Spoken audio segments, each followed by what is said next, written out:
Yeah, it is working. Yeah, I think we're ready now. Let's make sure it's running the program. And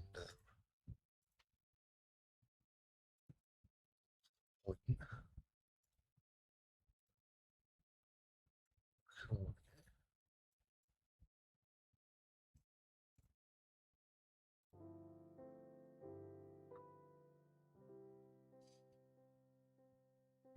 Happy birthday, Rachel. Oh, thank you very much.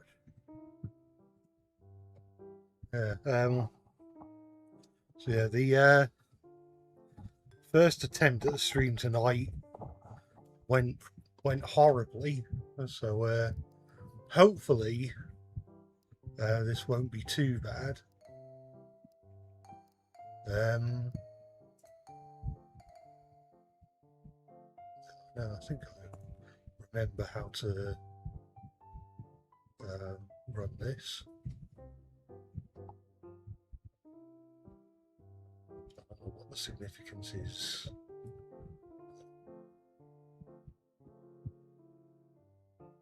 What did it say to skip down? If I just hold it down now.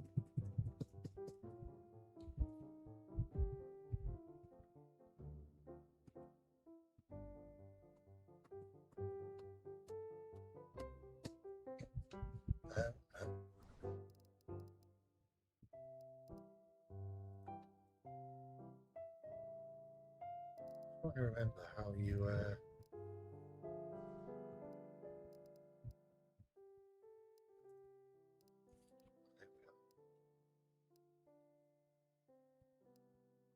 I'm wondering, should I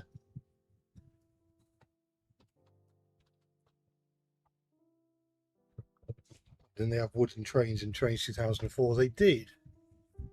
I guess that was more just an aesthetic thing than anything else. But yeah, we've got a choice between modern apartment, either day or night, or bedroom, either day or night.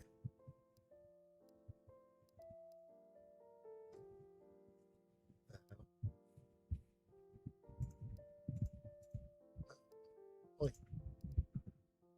say that. So, no, I don't say that. So there is a passenger mode.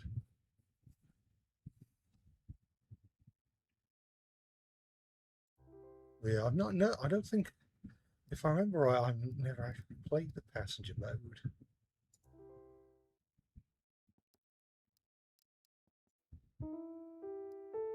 So passengers will appear around the room, open the toy box, and drop a platform close to where they are waiting.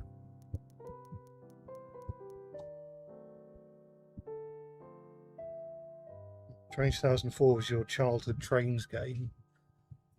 Yeah, I've said this in other streams that my favourites were UTC in 2006 because I did have Trains 2004, but it was a second-hand copy, which meant that well, it was an early edition, which meant it was very buggy, and also because it was second-hand, the serial number had already been registered, and we either didn't think to ask the seller, or maybe just assumed that he wouldn't give it out anyway.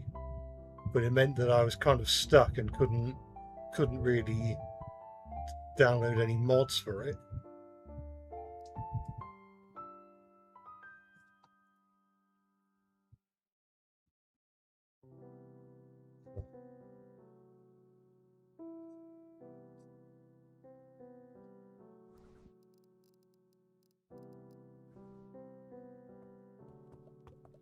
Should have looked at the tutorial again because say to do that. Why can't I undo? This is right clicking.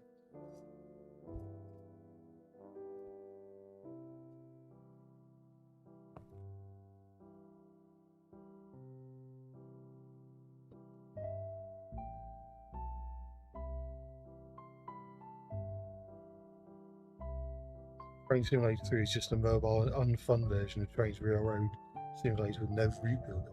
Yeah, I'd really. It's a shame that. What? It's a shame that there's seemingly no way to get the older trains Androids to, well, run on modern Android OSs.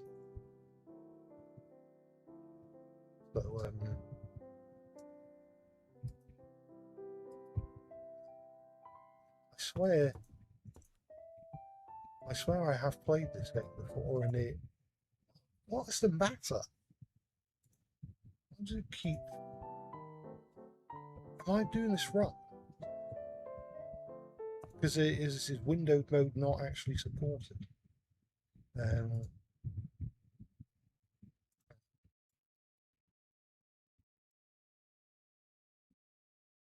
Let's try that. And if the age of the funny business could be over, that would be a rather fine.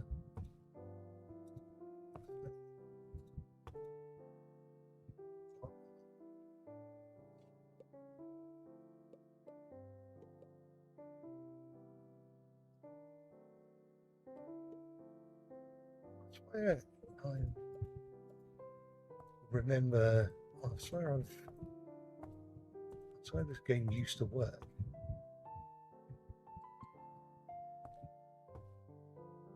Surely that's level.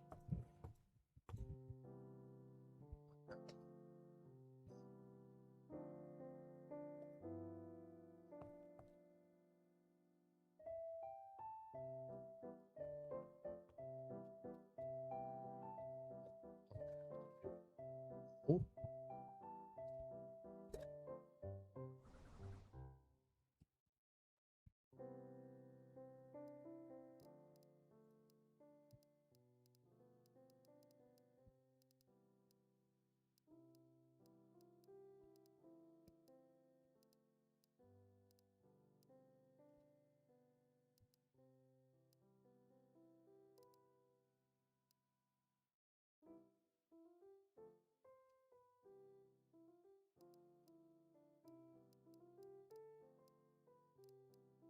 Scenery menu G, that's not a scenery menu.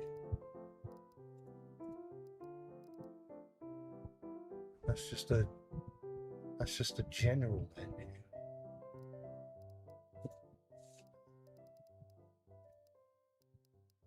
Where's the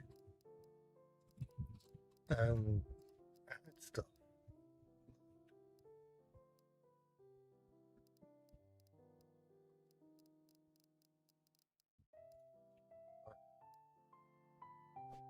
Oh.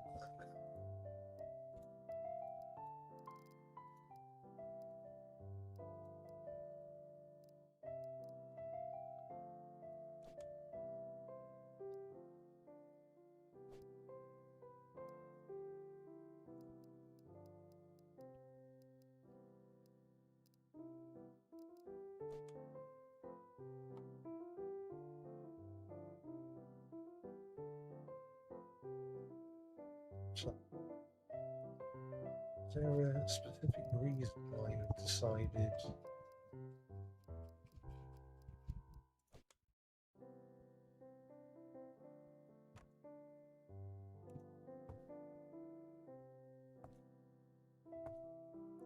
If I go into team mode now,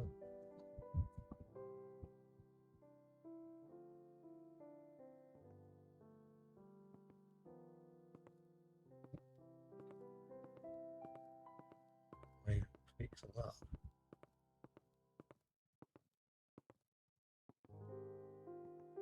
I swear it didn't used to be quite as slow to start and stop as this. Also, I seem to remember it used to be possible to stop.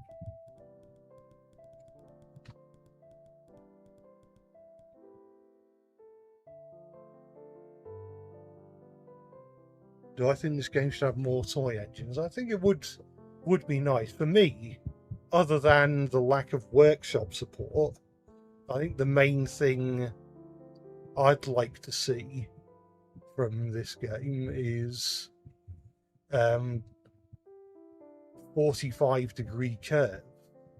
Because as it stands, you can only do right angles, which I think I've said this in the past, but it can be a bit limiting.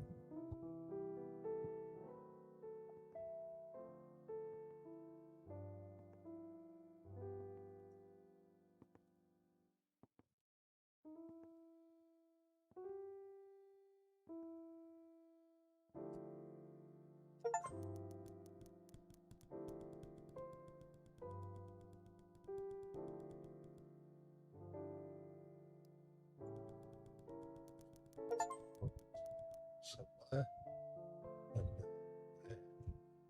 Bloody hell, what is that?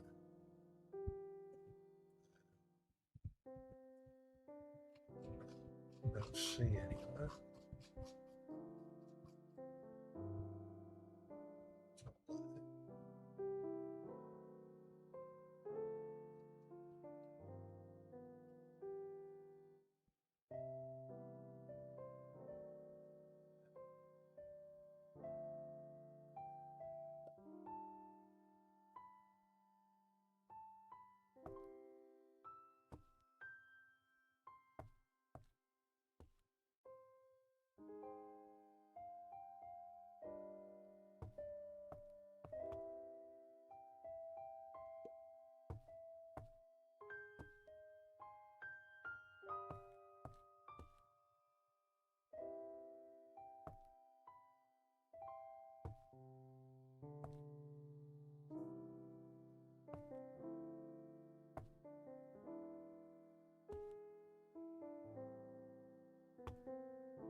There another station I need to get to, or do I just want to go to this one?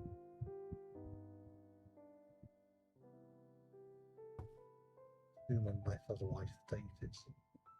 So,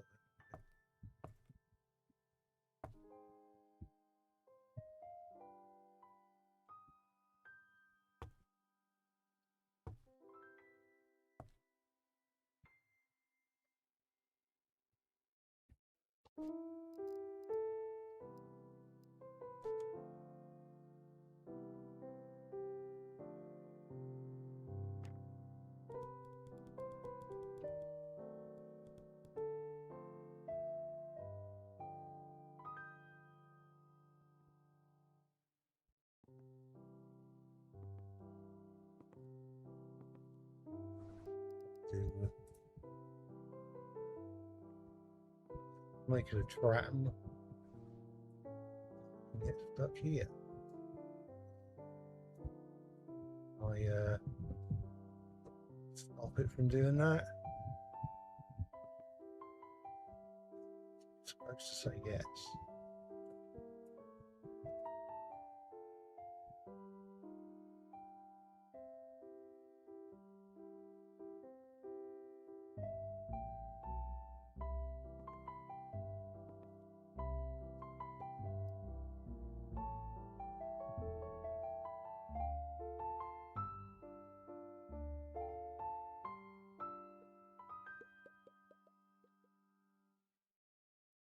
You remove it.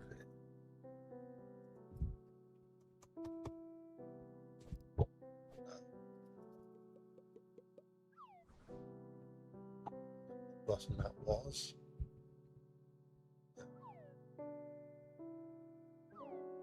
Let's see.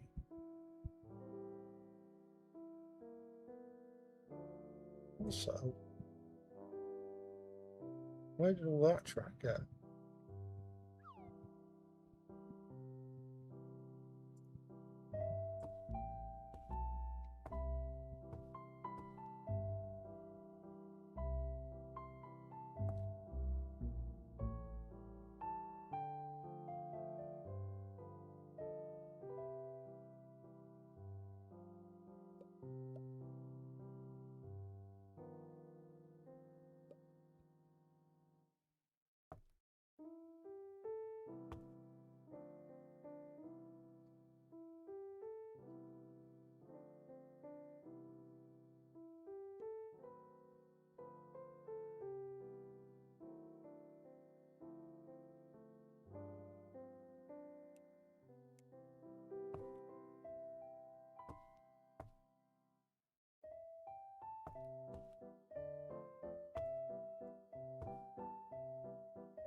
Yeah, the platform is here.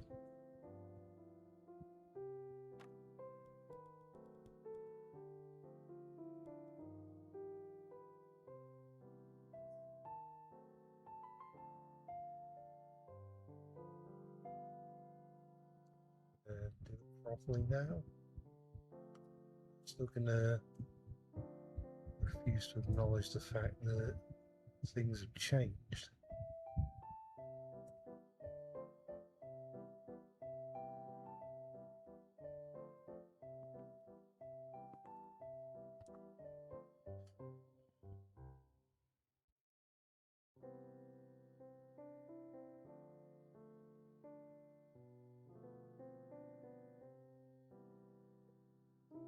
Even remove it. I remember this game being quite so buggy.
Um,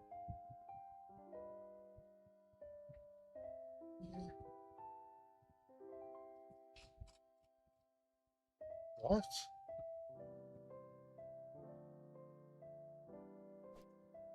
When did that disappear?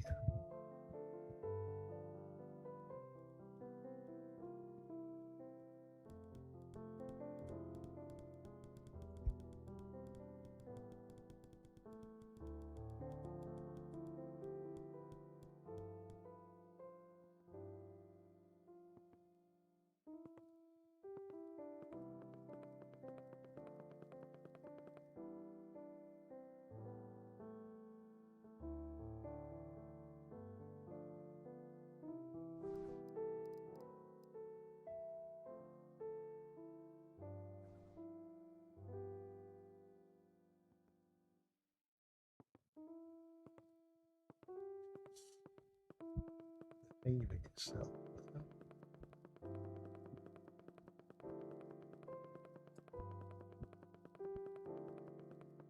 To be honest, I think the heat wave is probably affecting my energy both mentally and physically. So I'm not sure if I'll stream for that long, to be honest. I think this game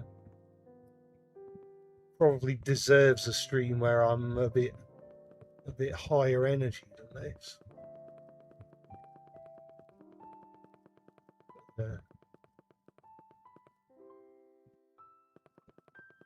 did not mean to do that.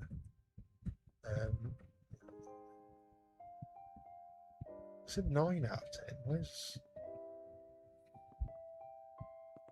the other one?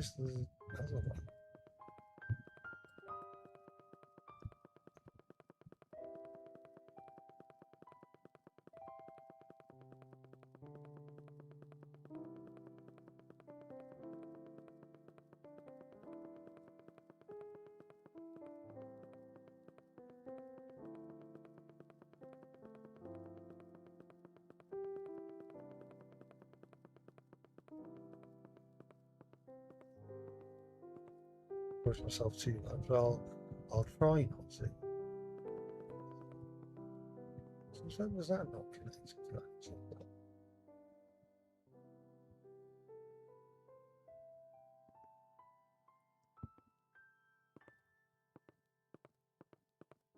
Yeah, I mean like I said in the previous attempt at stream,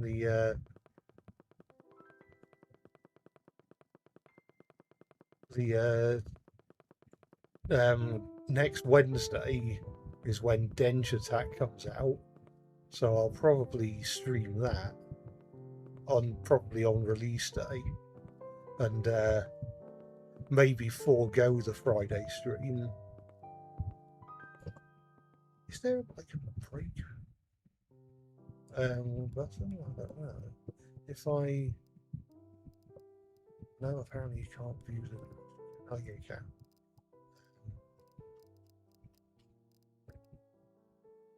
And your handbrake is space bar.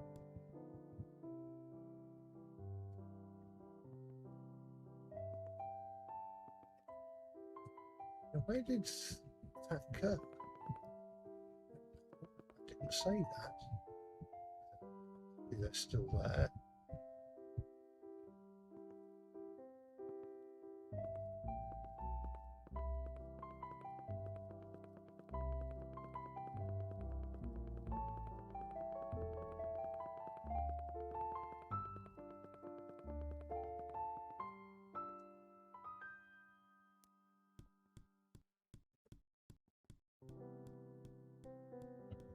Where's the next one going to be?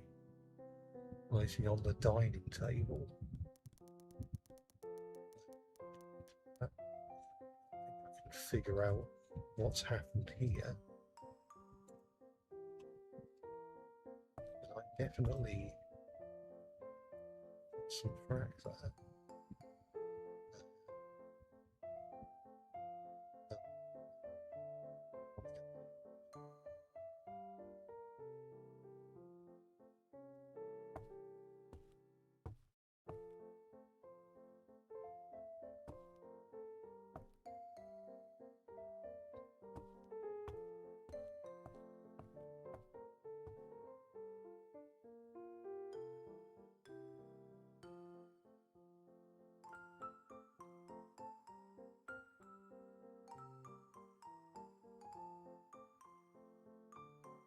I didn't realise it's a time limit.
Why does the music remind me of that one scene in Up, the time lapse scene where they show Ellie and the protagonist growing older together?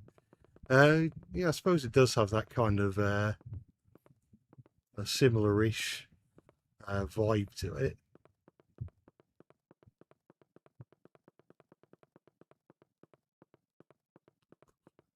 way. Things go so slow in reverse. Also, our time's about to kill us. Not do anything. So it'd make me try again, at least.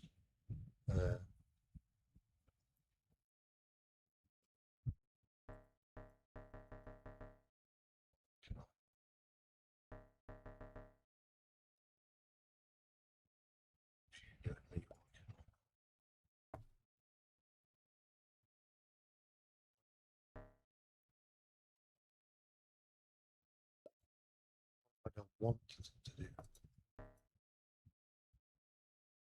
do. Does it think they're not connected?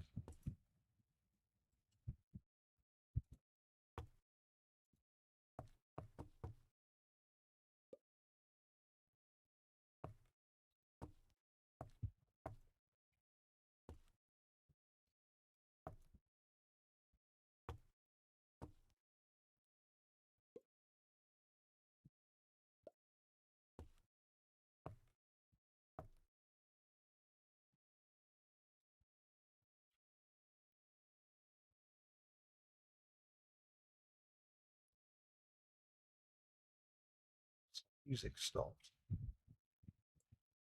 Is that because the time ran out? So I greatly appreciate it if you actually use the points properly. No, you just refusing to do it. What if I start again?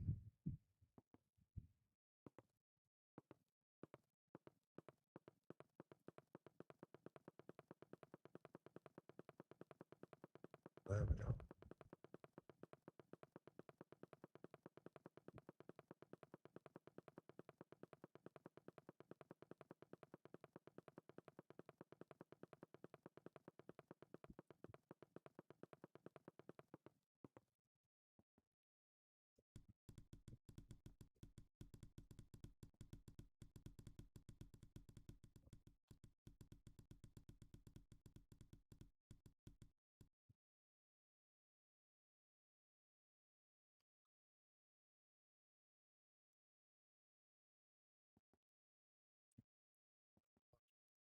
Might as well go backwards.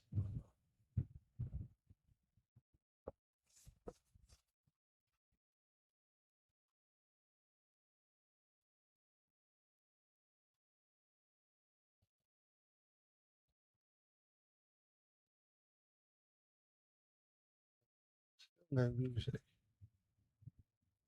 Also, it's just occurred to me that the train is connected with string rather than magnets. It's a bit strange.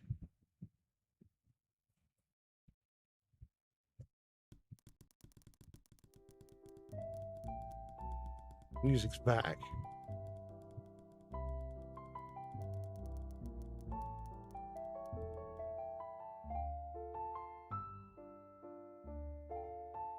Now there's apparently another group of people.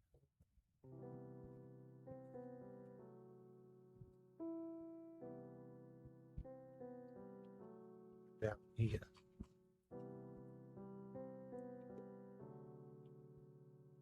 Stand right, that's that.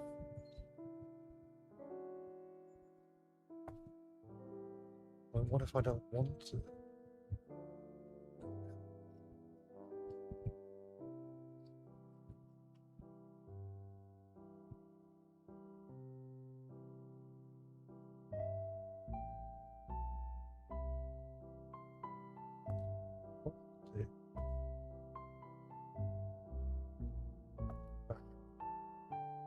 So that way,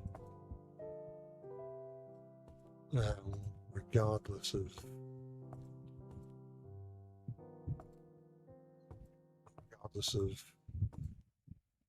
what way I'm approaching it from, it'll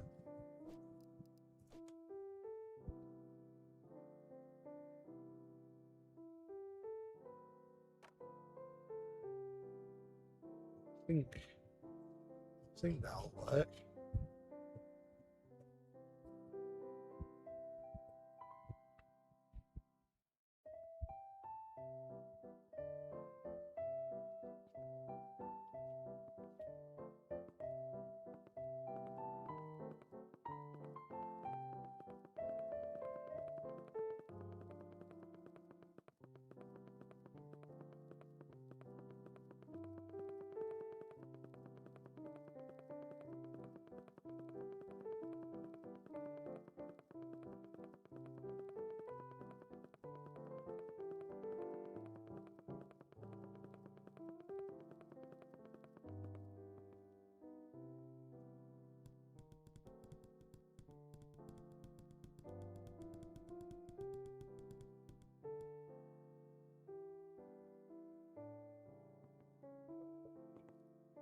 Into this station here, and that'll be fine.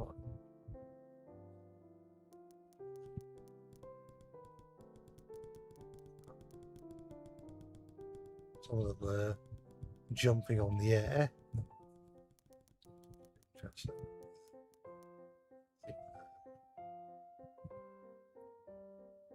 Where are they? There.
Make it in time. I'll reverse.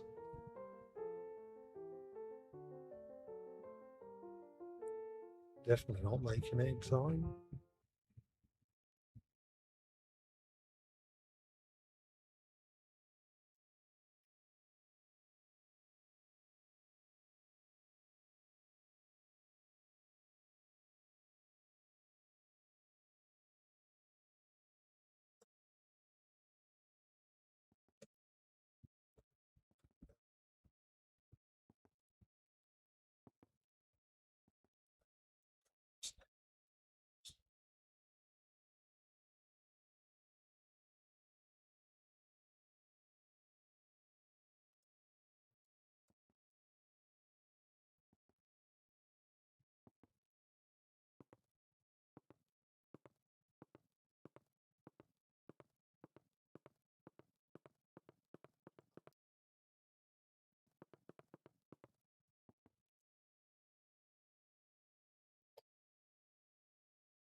I've watched Threads, the anti-nuclear war film, and how I watched When the Wind Blows. Uh, well, I can't say I have. I know of them, and I've know sort of the plots of the two films. The problem is that I often hear people say that those two films are Threads, especially, um, are very, or they sort of make you, well, just they just make, well, it's hard. I can't remember exactly what the terminology was that they used, but just sort of you just leave the film with just a feeling of dread that doesn't go away for days. And I think I'm gonna have to maybe be a bit more. Well, I need to be quite prepared if I'm gonna watch either of them. These ones.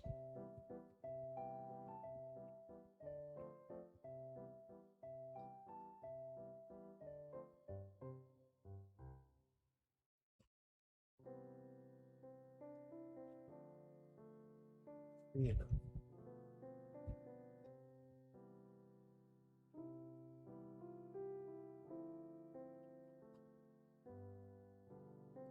Well,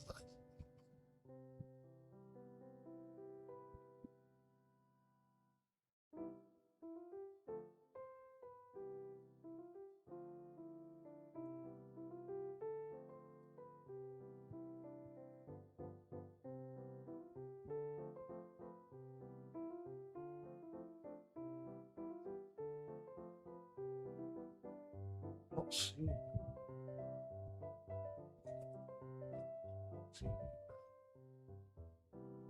Well,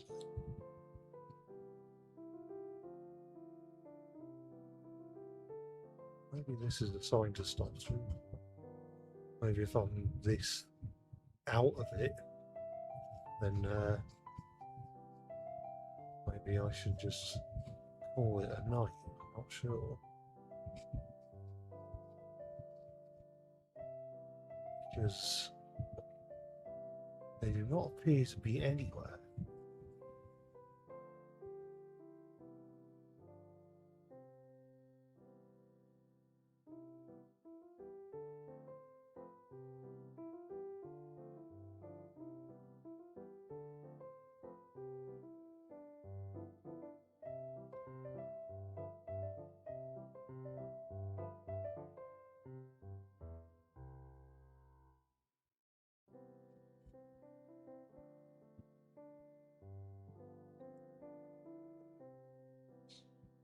Saw something.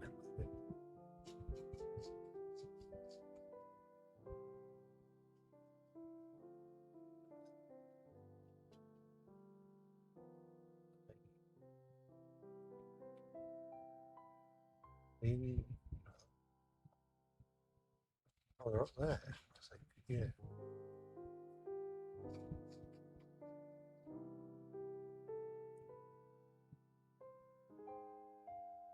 Good idea.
So is there a specific building they want to go to? Because I'm not seeing that. So presumably they just want to go to one of the pre-existing stations.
Some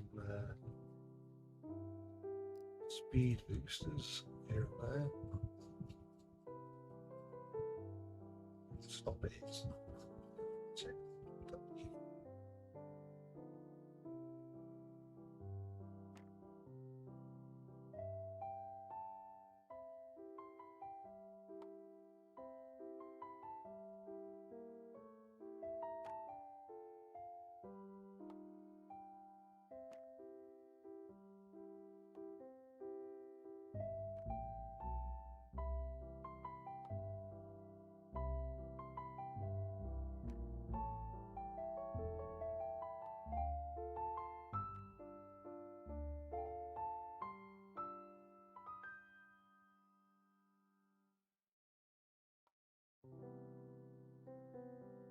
Like that.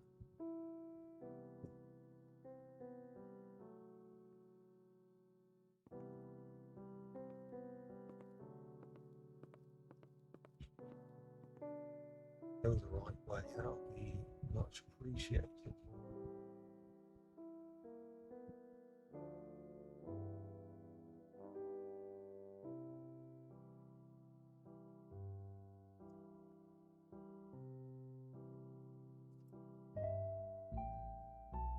You know what the definition of insanity is?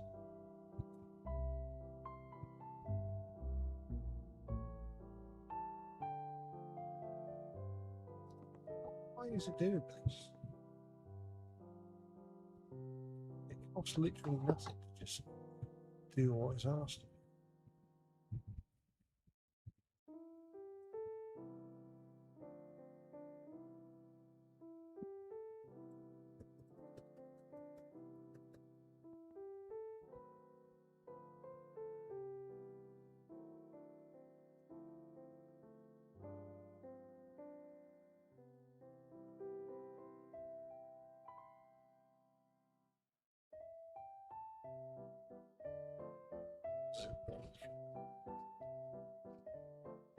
Ah,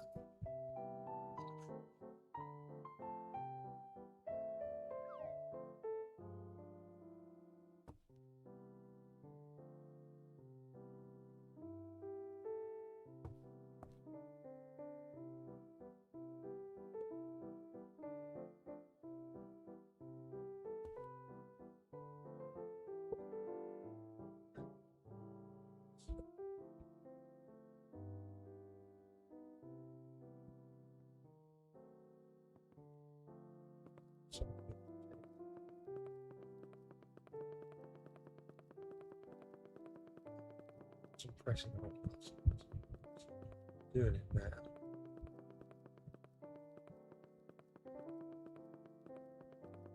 That's the speed boosters are doing anything. There doesn't seem to be any sort of auditory feedback. So I definitely added a platform. I don't know why it's pretending there isn't one.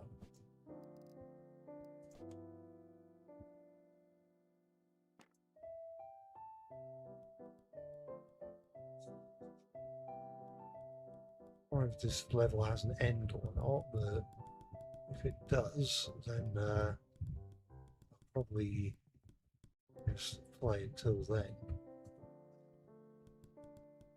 Stop the stream.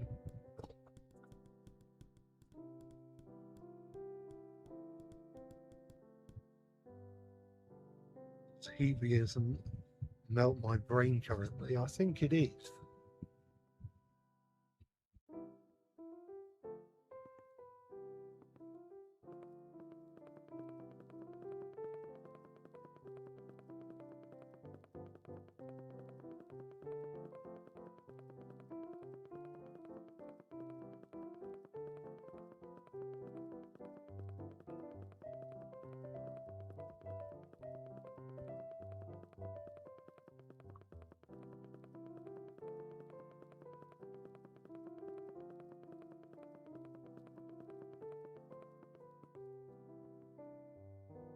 Fine, just do another loop.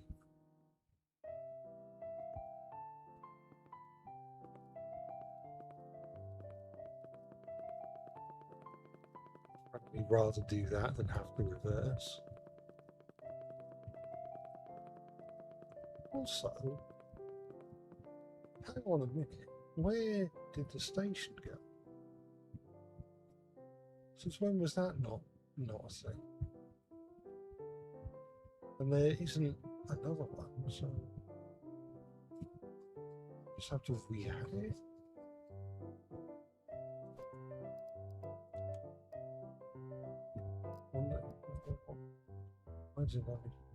So I guess they want to go to this one, because that's the only other station here.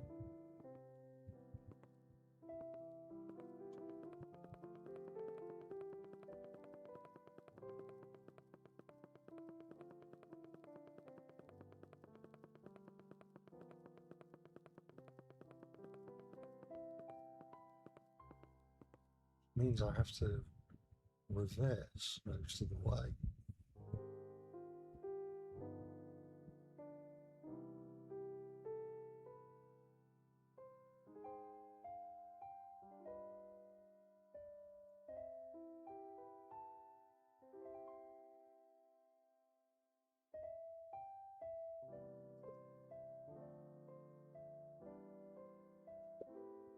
So how am I doing? Well, I'm starting to. Well, I think the heat wave is I've said this before. The heat wave is kind of affecting my both my mental and physical energy at the moment.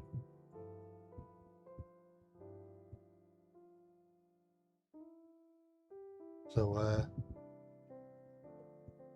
probably once this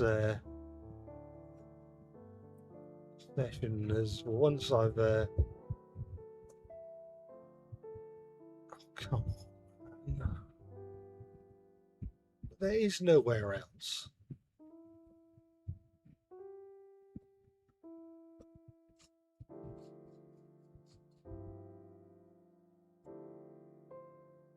Unless you want me to go to where the old station was to build a new one.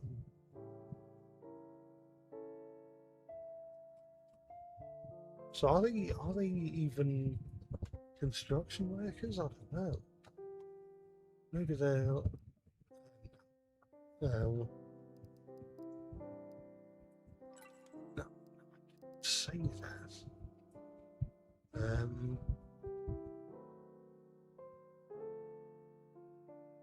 No, they're climbers. But where do they want to go?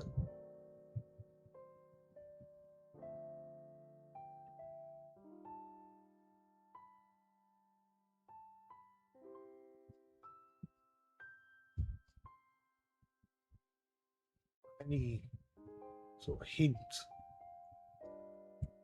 as to what your purpose is, would be a pretty swell thing.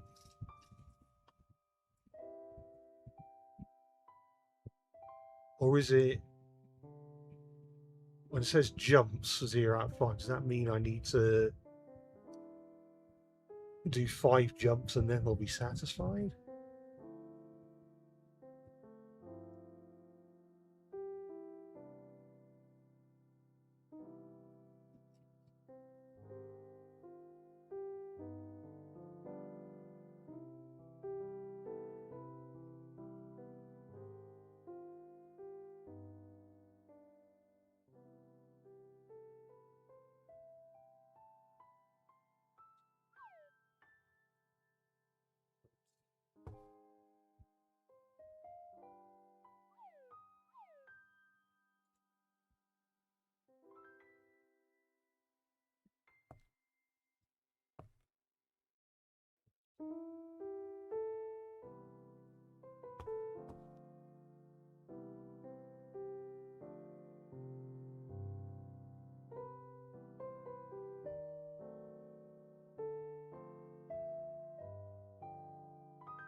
They normally make a noise when you go over them, but they're not hearing any sort of auditory feedback to show that they're actually functioning.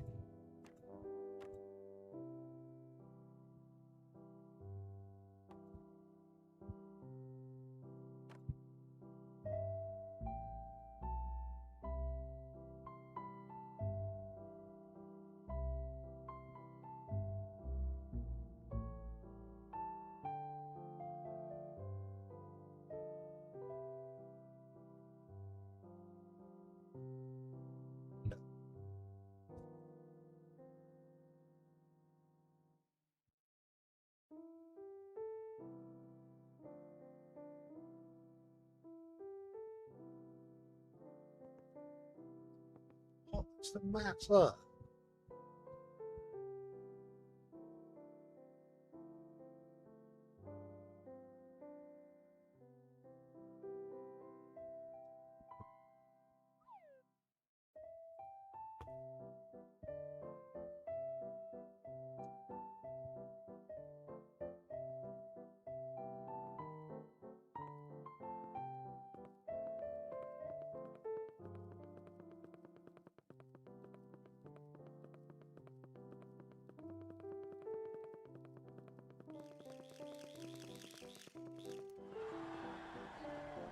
There was one.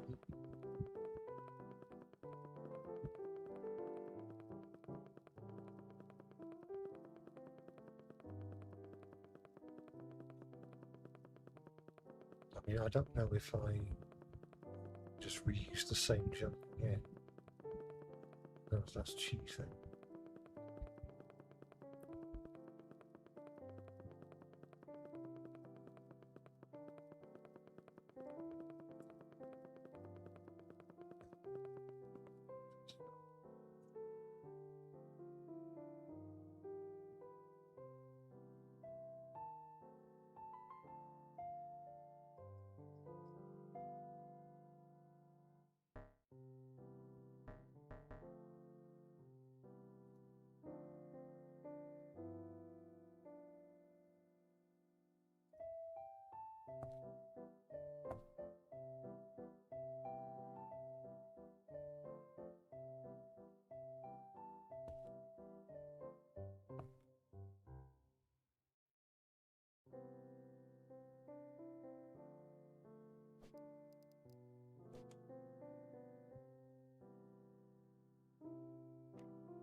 Need boosters.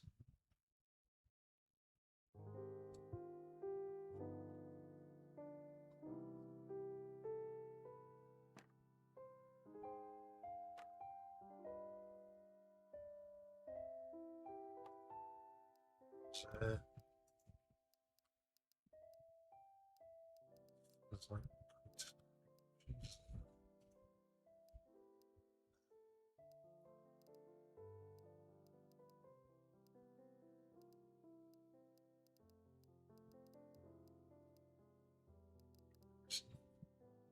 just sworn there was.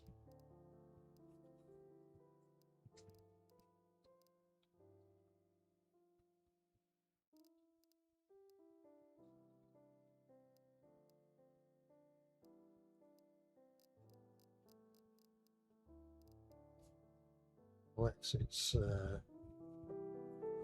G section. Aha.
So,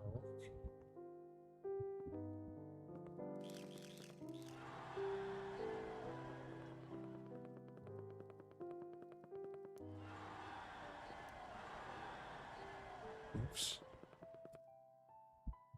I think that would be off.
Thought about getting Derail Valley. Well, I was almost considered buying it for today when Open Rails didn't go the way I was planning. But because it's like 36 quid and never goes on sale, I wasn't sure if it was entirely worth it.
station's reappeared.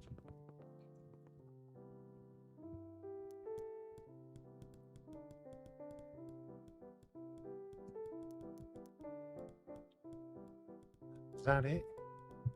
Or is there more that needs to be done? Let's oh,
Problems when railways, the trains had steering mechanisms.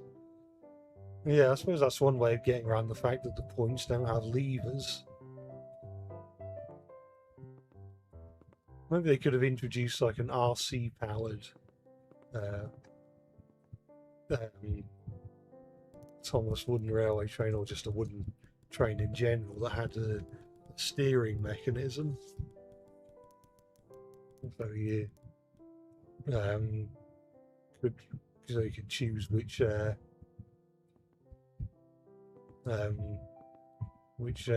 of, or which path of any given set of points you could go down. I'll find these people where they are.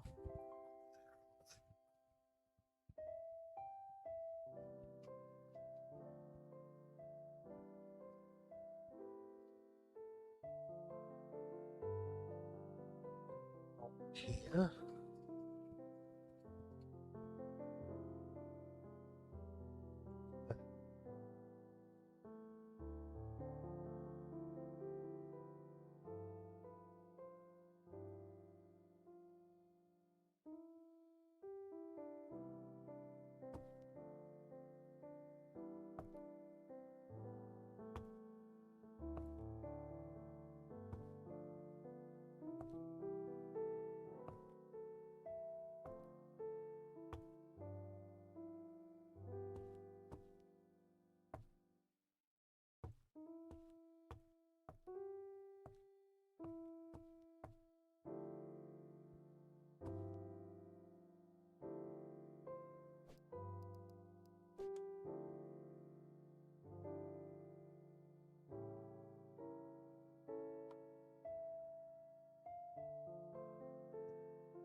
straightforward process to get them to the station.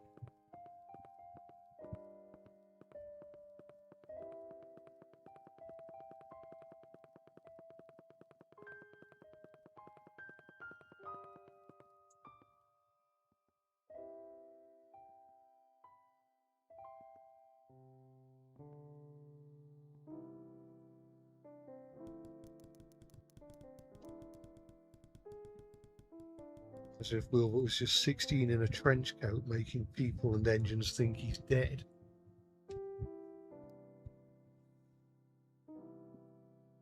Well, there's a possibility.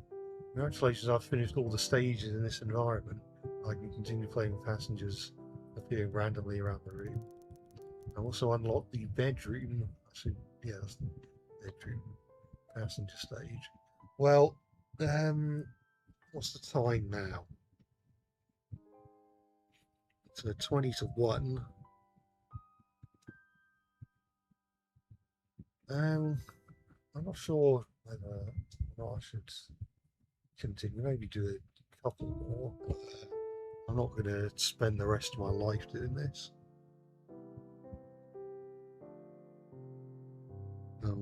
We've had a far different history from 16, so being the same with changeable. I suppose that's true, unless Wilbert changed a few things about 16's backstory to make it less obvious that it's just him.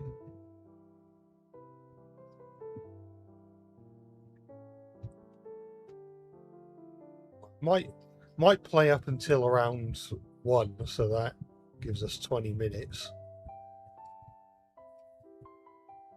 I've got to figure out where these people are now.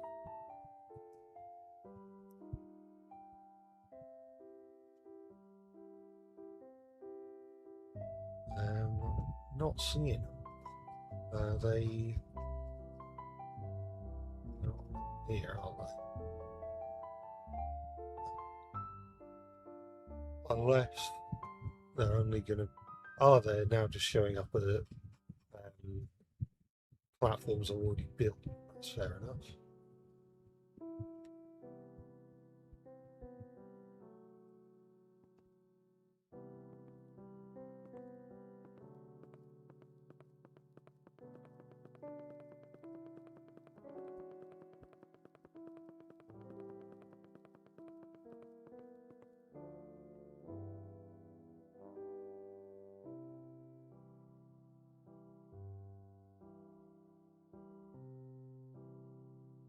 Wish you could go as fast backwards as forwards, because it's not as if locomotives can't do that, and this engine doesn't even have a tender, so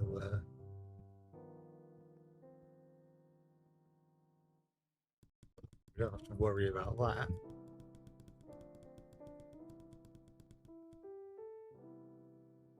Everyone's in.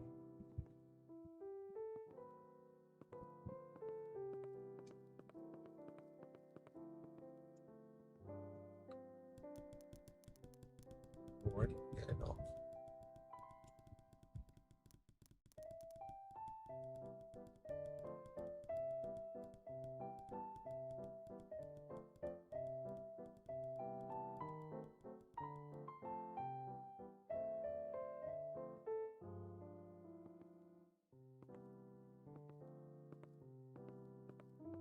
I'm not getting anything playing anywhere else. So does that mean this the session's completely over? Surely if I've delivered all of them, then I guess that might be that.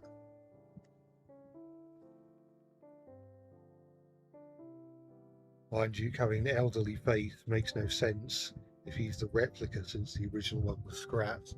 Now maybe it's just a fake moustache that he's got.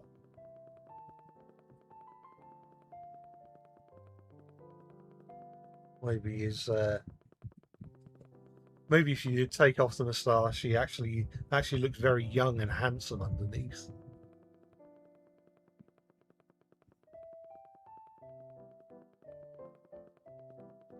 It's the game that made Train of Thought go crazy. Oh yeah, I remember him doing a few streams with this game.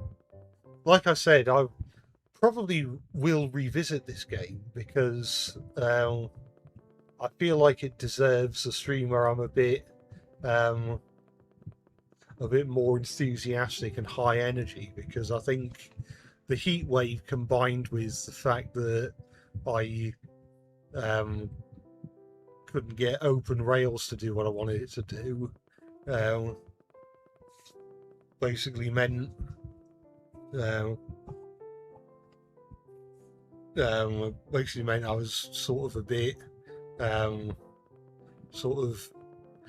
bit tired and irritated by the time I started up this game. Maybe the Iron Duke replica pretends to be the real one for the kids. Maybe he's under like heavy prosthetics or makeup to make him look old.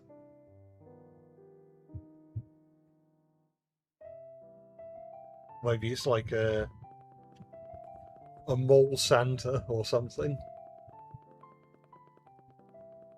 I remember in an earlier stream we compared Day Out with Thomas replicas to Elvis impersonators. Maybe Iron Duke is something similar.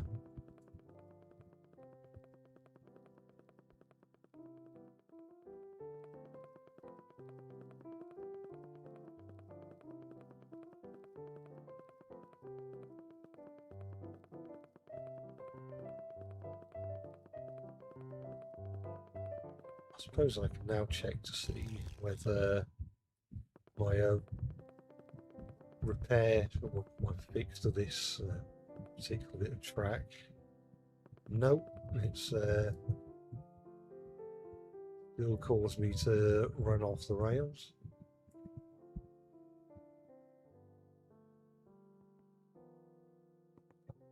You actually wanted some of the motorized when you announced, but the quality control is rubbish. Yeah, I think. I mean, I don't know.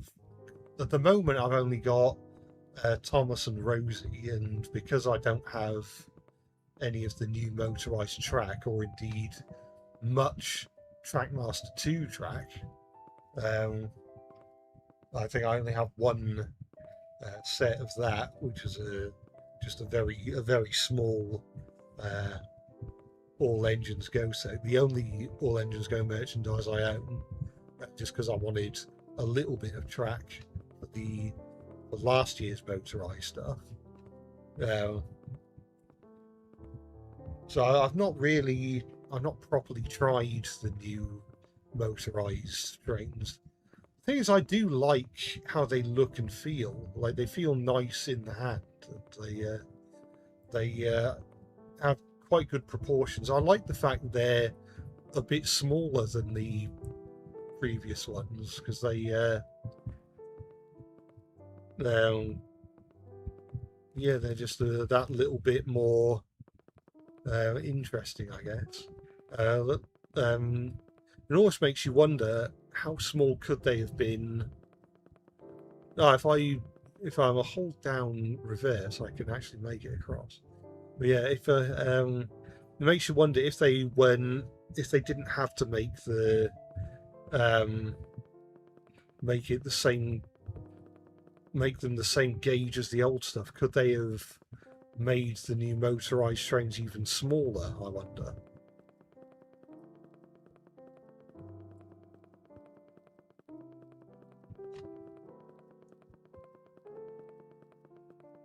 I think 2026 motorized has time to improve. Yeah, I think from what I've heard, I think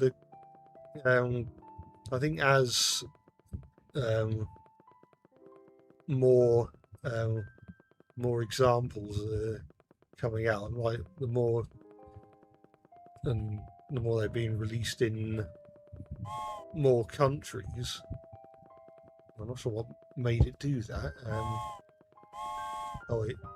Oh, use the left mouse button. Yeah, I forgot. Now, unfortunately, I don't think you can have the whistle blow outside of. Well, you can actually. You just have it repeatedly blowing, but there's no Doppler effect in this game. Southwood Thomas has a surprisingly accurate surprise phase. Yeah, it does. I'm not sure if they base that on any pre-existing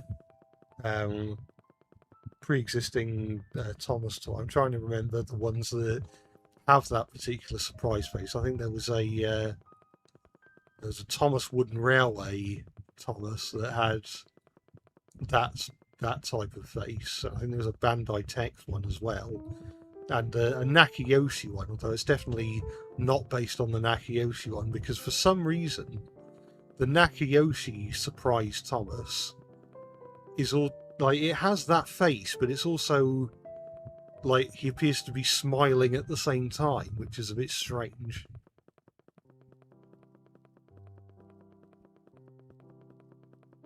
It's not how I'd have done it.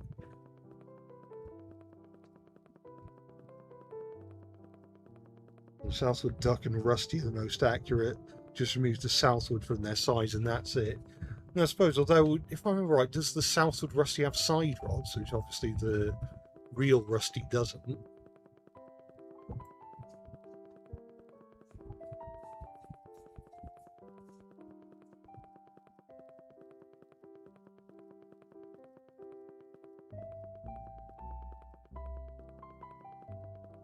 The only all engines go stuff you have is the track bucket. Yeah, I remember there was a I'm sure there was a track pack or something that was being sold for like 14 quid by the end. Although I didn't manage to pick it up.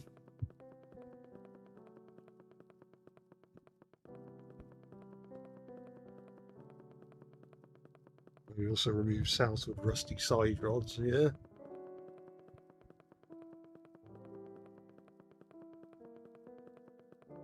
Some of the sets do look good in your opinion. Do you mean All Engines Go Trackmaster or Southwood?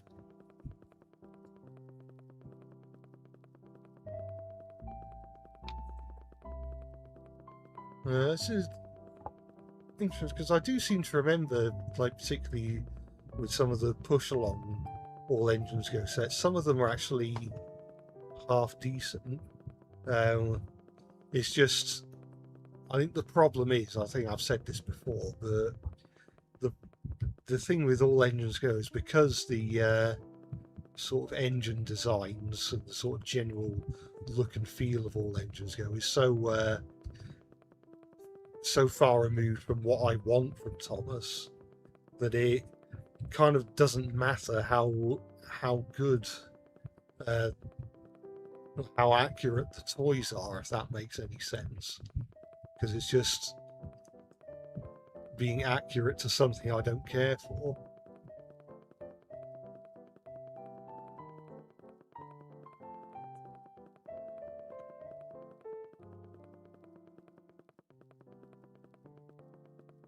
Southwood is honestly one of the best Thomas knockoff sets that feels kind of official for a knockoff range. Yeah, perhaps you can just turn it into its own thing. Maybe that could be a challenge, or like a idea for a future video. Sort of, what if the Southwood trains were their own IP? Because I was originally, like, very early on with like very early on when I first started these drawing videos, I got requests after the Rocket Puff and Shunt video saying, "Oh, you should do the Southwood trains," and I was considering trying to get them to work in the Thomas universe, but it's not the easiest thing in the world. And maybe it would be a better idea if I tried to make it so that the Southwood engines was its own separate thing, completely removed from Thomas. So like trying to make it as un-Thomas as possible while still making it obviously train related.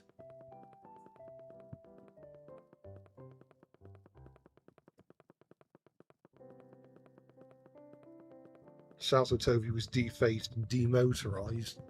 Yeah, I seem to remember that.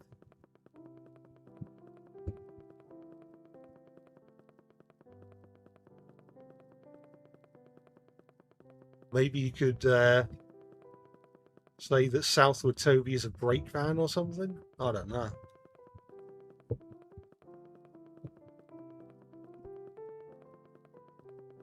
I have a vague memory of the Nene Valley Railway having. I think I've mentioned before that they were planning to make the only steam-powered Toby replica in UK preservation, at least certainly the only standard gauge steam-powered Toby replica. But I remember at one point, I think this may have been after they'd cancelled the project or like slowed down the project, they had a brake van at Wansford Station just with Toby's face on it, which was slightly amusing.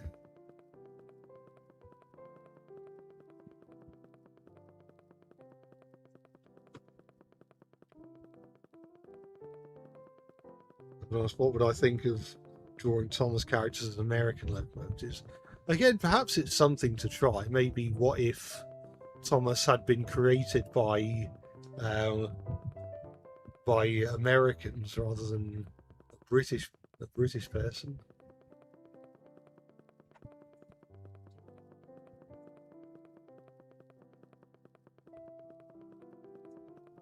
Tony Riffoff Annie has a weird face, and a knockoff Clarabelle was never made. So knockoff Tommy Thomas pulls two Annies. Yeah, I did know about that. I think that was the Annie that was that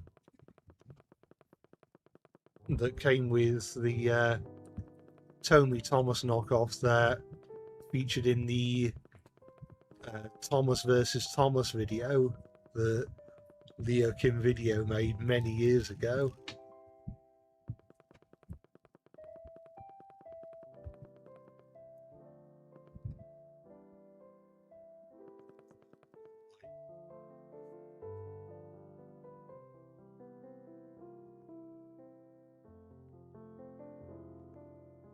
Some of the all engines go sets look good for actual train sets, unlike Trackmaster 2. Yeah, that is true. I do remember. I think I already said I remember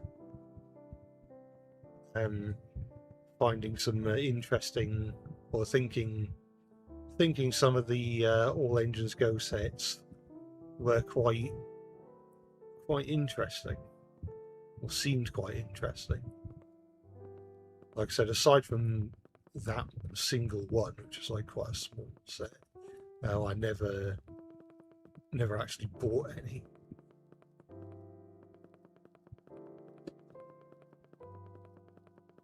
Trackmaster 2 has become nostalgia, or maybe for some people. I can't say I have much nostalgia for it.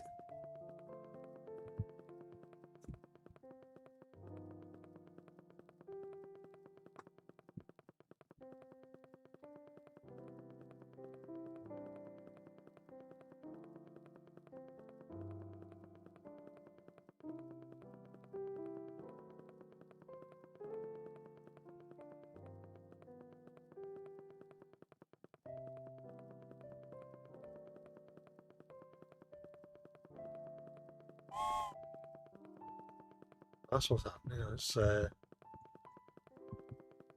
I'm accidentally putting my hand on the trackpad, and that's what's setting off the whistle because it thinks I'm pressing the mouse button.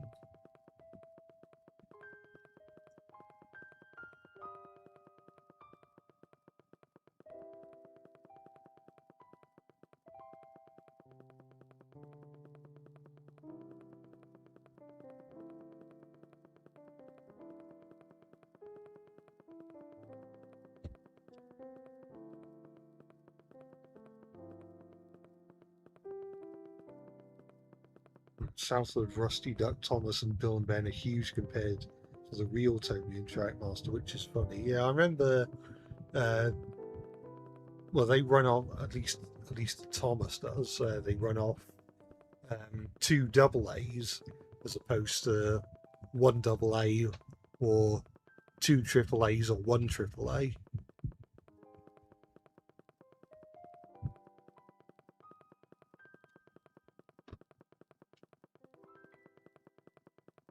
Southwood Thomas was dubbed by the fans as Pogmas. Yeah, I seem to remember hearing that. Mind you, there was at least one variation of it which had like a smiling face, didn't it, rather than the surprised face. I don't know if is that still considered Southwood or is that its own thing? Because I remember looking at the smiling Southwood Thomas and thinking it looked more like an evil Scarlowy face.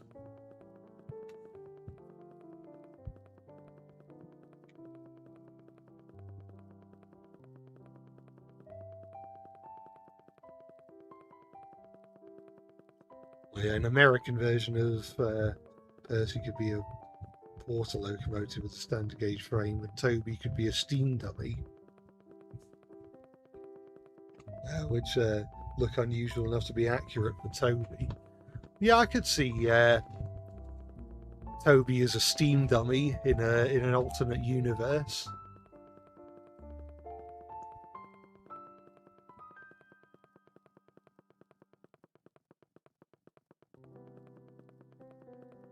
I'm sure I seem to remember years ago seeing an eBay listing,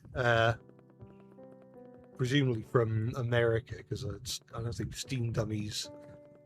I think there was a Steam Dummy in the UK, but I'm not sure if it was actually referred to that by name. Where they, I think it was well, I think it was like a wooden railway Toby, or maybe an Ertl Toby, but they didn't know his name, so they called him Steam Dummy Number 7 or something like that, which was mildly amusing.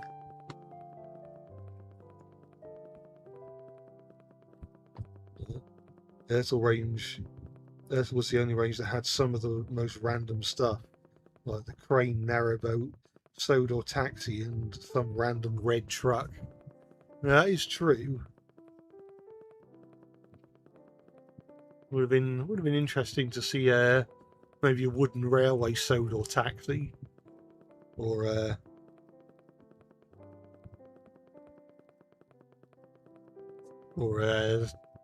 Tomy canal boat or something. Or a knockoff Bandai Departing Now Thomas range, which had a commercial that included a mad Thomas and a tiger face Thomas.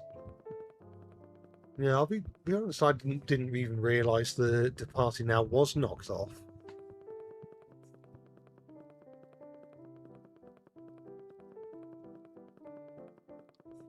Because it usually tends to be the ones that have like a worldwide reach, like Wooden Railway and Tomy and Take Along.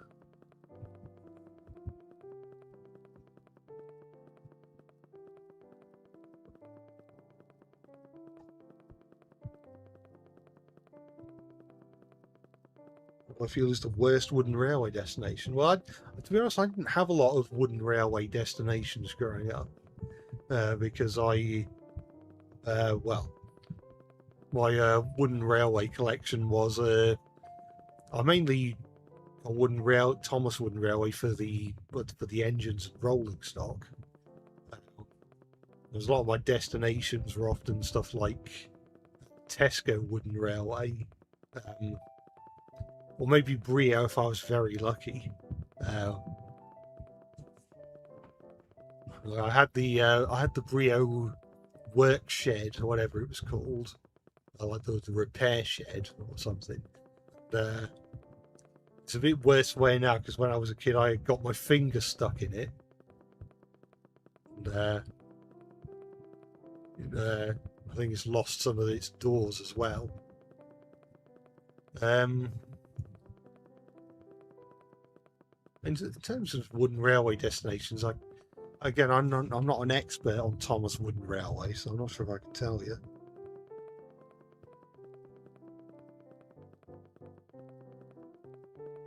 Is Japan most likely to be better prop conservation than Drayton Manor? Well, I guess there's. I think the issue is probably less, perhaps less to do with the region or the country, and probably more to do with how well equipped the venue or organisation is for handling model props. Like, I still stand by the fact that I still stand by my opinion that a better place to put the Thomas props would have been the National Railway Museum. You know, that just seems like such an obvious choice, and yet they're no, the Thomas props were never preserved or displayed there. Not to my understanding, anyway.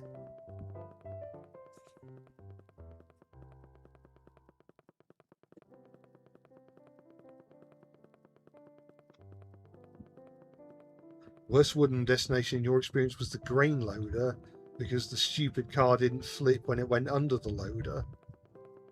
Ah. No, I can't say I'm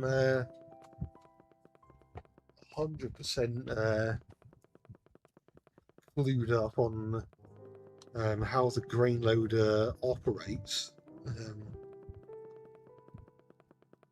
Let's have a look.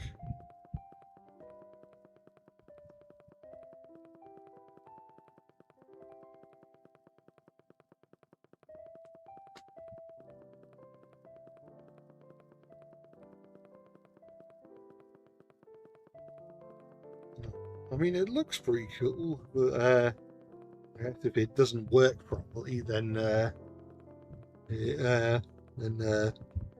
looks don't really matter. I mean, the truck it comes with looks pretty nice as well. Always nice to have some bogie rolling stock.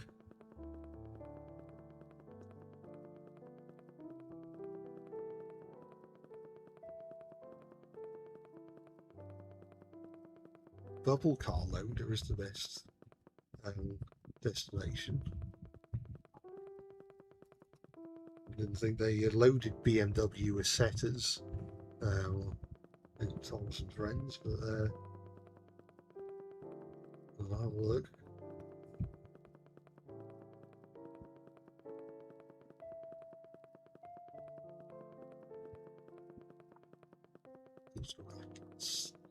Actually, can't stop.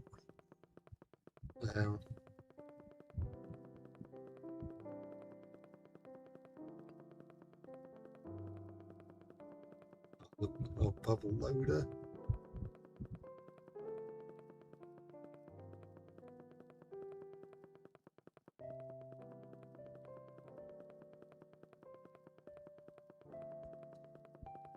That's a destination in Thomas Wooden Railway, is the sawmill with dumping depot. Lots of play value in that one.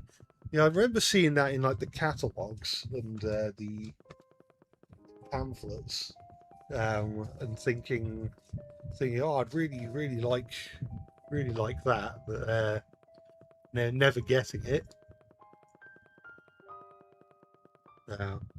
In fairness, it wasn't like it was super high up on my list of things to get, but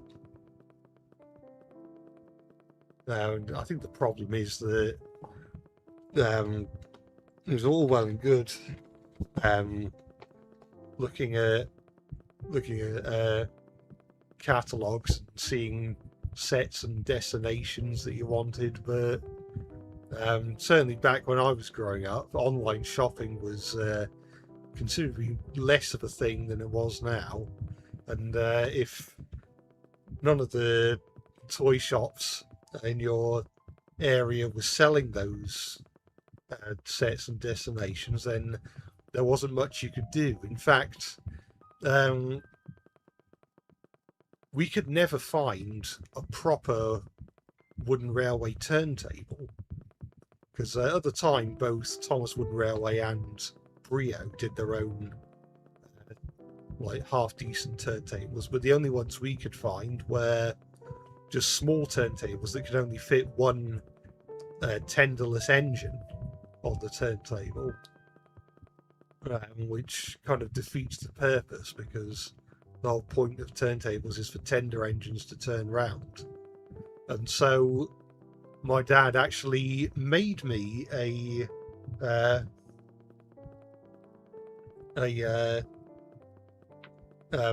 wooden railway turntable made from spare bits of wooden track and I think like a plywood base. Now, in fact, it's still around. But it was pretty cool, because it was nice just finally having a turntable that you could actually turn trains around on.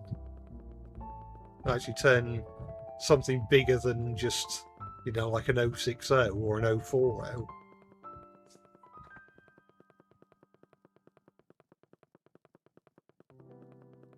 Good on my dad. Yeah, that's what I thought.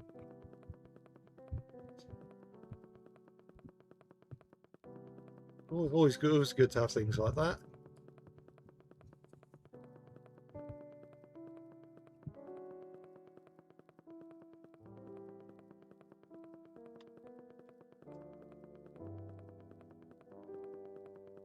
Knockoff departing now. Thomas had a Henry's Tender repainted. Oh, yeah, like I said, I've never seen the knockoff departing now. I can try looking up pictures of it.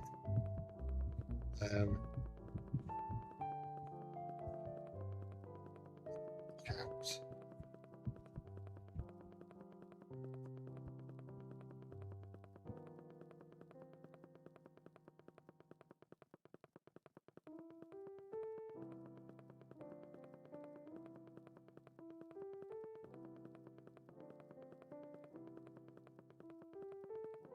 Picnic train supermodel.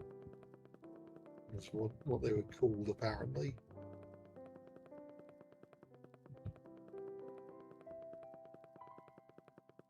A rather strange illustration of Thomas on the box.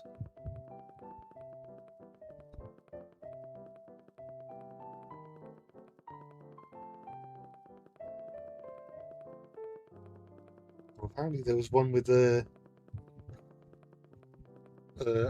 face that was just gold rather than being properly painted.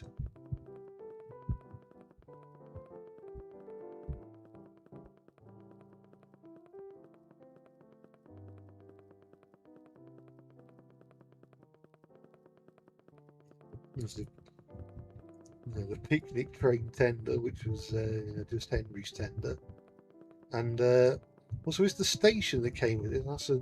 Looks like a Tomy item, or like a knockoff thereof.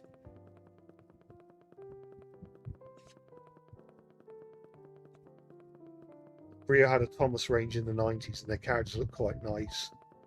The Brio Diesel 10 is something else. Pinchy is the crane. But yeah, I've got quite a few of the Brio Thomas items. Mainly my engines 1 to 8 and the narrow gauge engines and diesel. I say narrow gauge engines, I don't have Rusty. My Rusty was the learning curve version. But yeah, I have a lot of fondness for the thing not to swing on my drink. So I was getting my throat was getting a little horse there. Yeah. I have a lot of fondness for the Brio Thomas range, probably because it was basically it was around pretty much during the exact years I was in the show's target audience.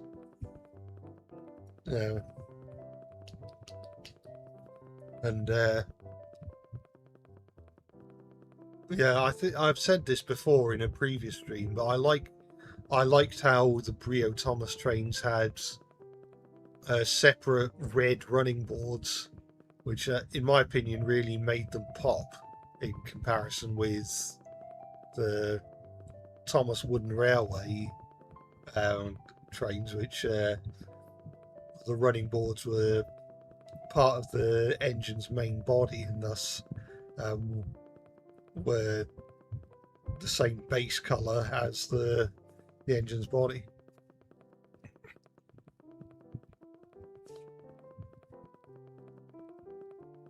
You don't think the Brio Thomas items were sold in the US? Can anyone confirm this? Yeah, I'm pretty sure they weren't. I think they were sold in the UK and Japan, and I think probably parts of mainland Europe as well. Like, I'm sure, surely they must have been sold in Sweden, because obviously that's where Brio was made at the time before they moved production to the Far East. And there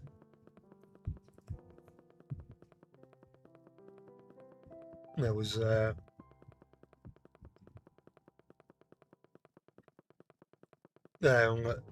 but I think because Thomas Wooden Railway was so big in the USA, I don't think Brio stood much of a chance.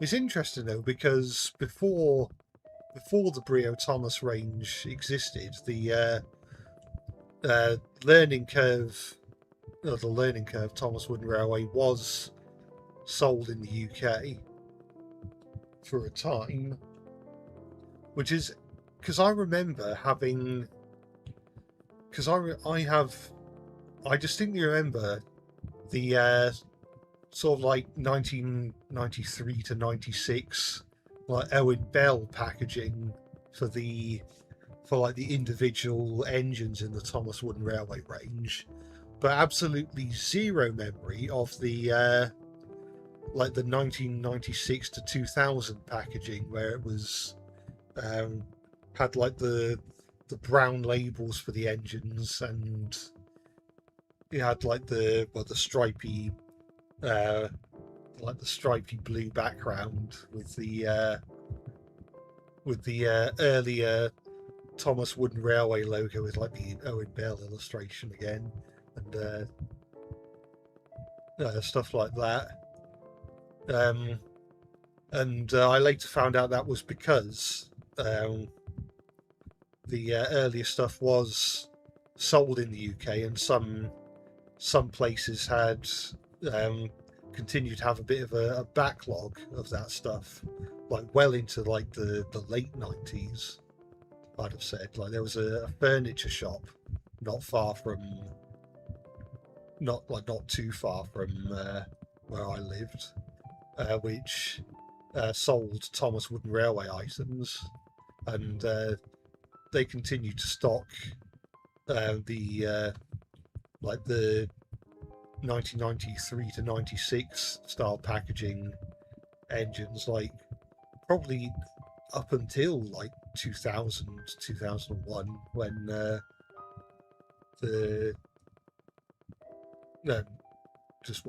as soon as they introduced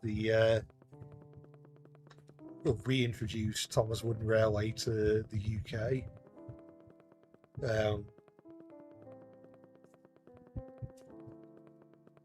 There's with a furniture shop sold wooden trains.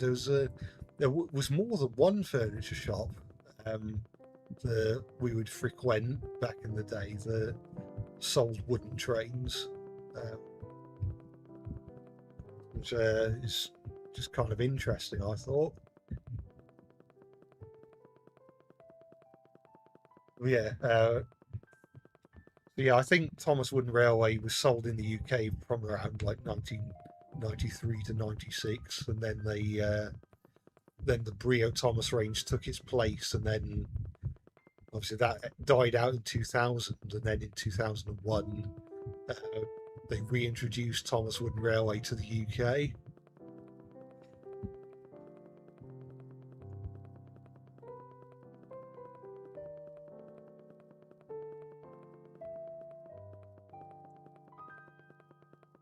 Scarlo's little package face looks more like Edward. It does look a bit more like Edward.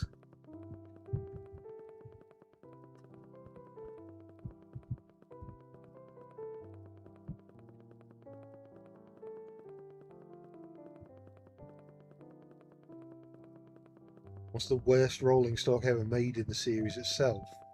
From some of the seasons like 13 or the hit era. I mean, if we're talking about like specific loads, then it'd probably be something like the flatbed with the bubble liquid from Slippy Soda, or the flatbed with the giant balloon from Up Up and Away. I guess if we're talking about talking about just specifically the items of rolling stock itself, probably the giant, like the giant well wagon or whatever it was, um, that Darcy was transported on, if I remember correctly.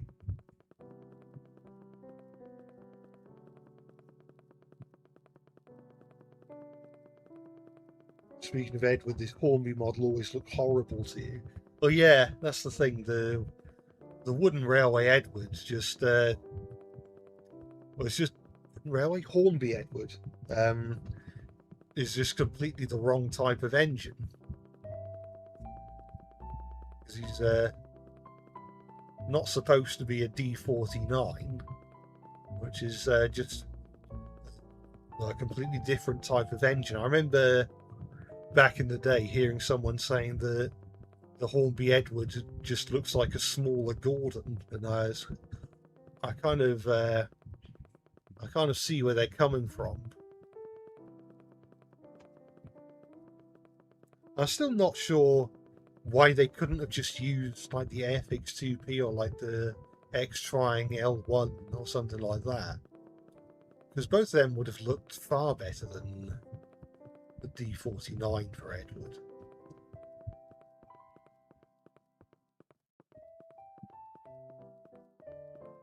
And it's kind of funny that along with just along with picking the wrong type of engine, they just decided to think, oh, oh, this model has a short funnel, whereas Edward's supposed to have quite a tall funnel. So let's just make the funnel taller. That'll fix it. And then you just end up with Edward having a giant funnel and a tiny cab.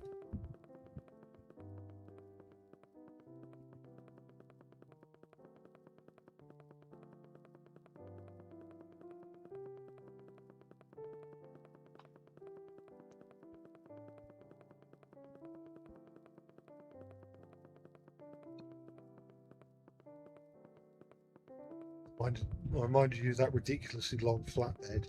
You ever think to yourself, how's it not bowing down in the middle? Yeah, that is a bit of a strange decision. I don't know. I guess they just didn't know what else to do.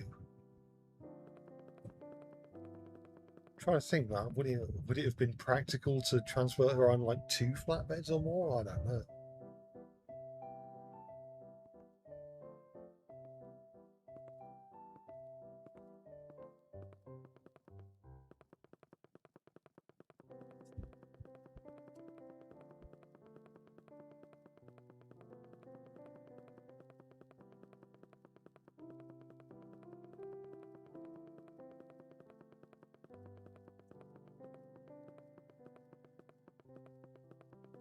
I heard from someone that Hornby were going to make an Edward early on with a 2P or an L1, but for whatever reason it was rejected by Wilbert Audrey.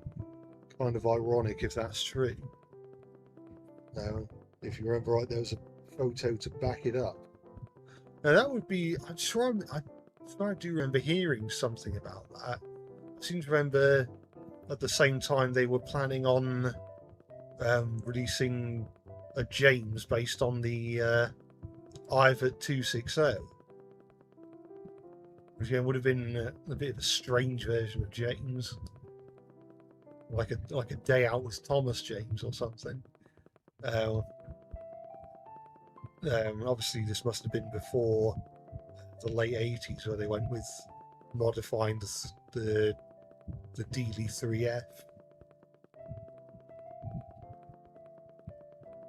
But yeah, it would be nice to see those photos unearthed because I don't think the wiki says anything about it, but then there is sometimes information that is sort of, I don't know about common knowledge, but it is information that is like out there, but the wiki doesn't mention it.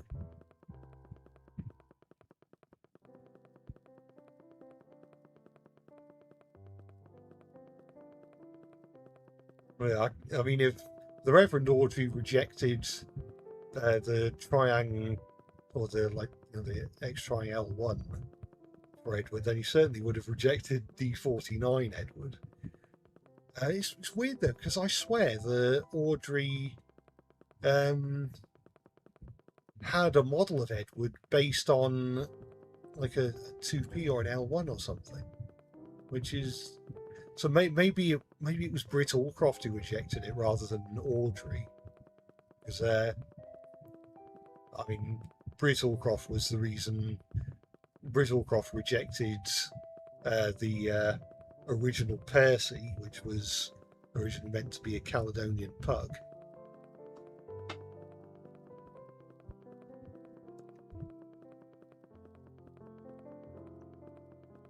There's a Southwood model with the name Duncan on it, but it looks nothing like Duncan. I seem to remember seeing that. I think it almost looks more like a like an American switching locomotive, like a Baltimore and Ohio saddle tank or something.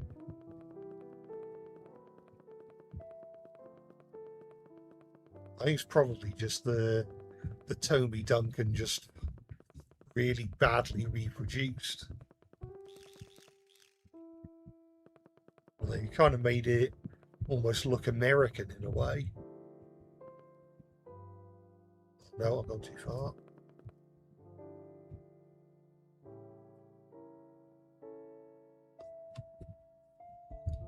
I'm not really engaging with the game much at this point, but I'm just enjoying having this conversation, to be honest, about Thomas merchandise and wooden trains and model trains and other stuff that's similar.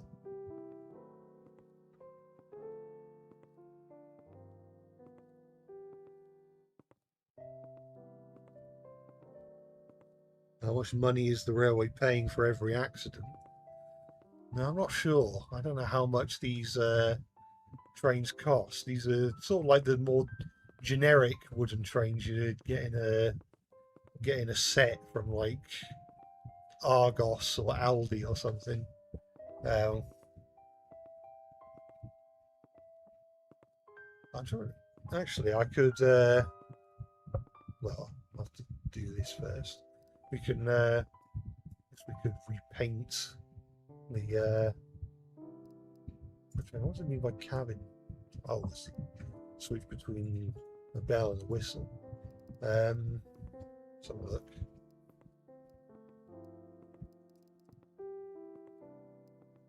So, considering the bottom is the chassis, you probably want that to be black or close enough to black. If I take that off, and then stop the train, be able to actually look at it while we're changing the colours.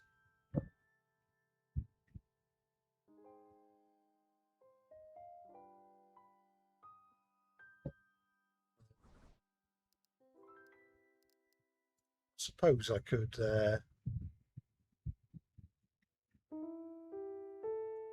make it blue and then give it red lining.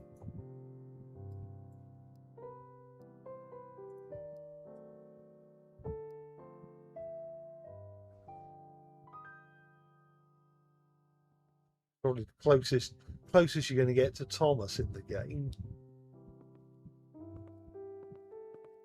unless Mattel decide to partner up with the developers of this game, which I can't imagine will happen.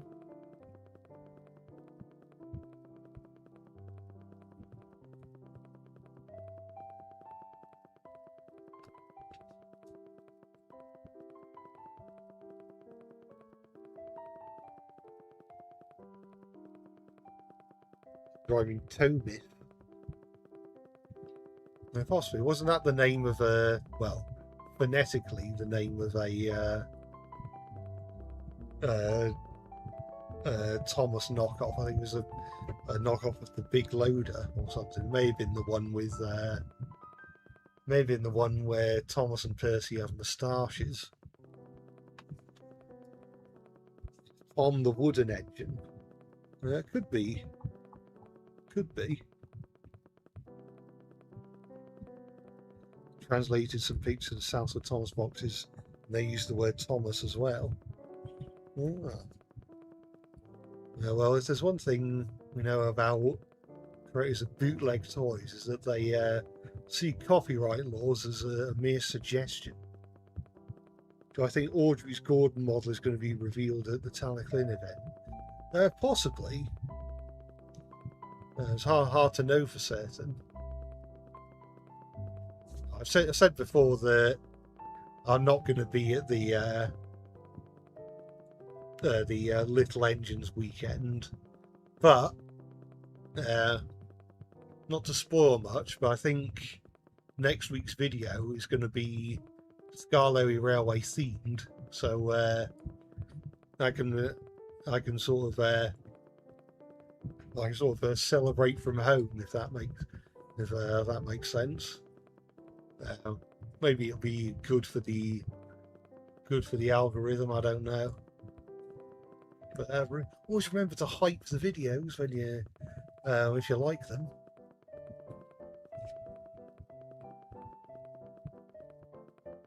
Thomas the Big Family, where Thomas and Percy have sinister moustache faces.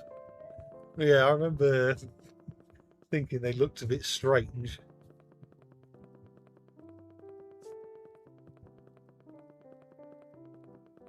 I remember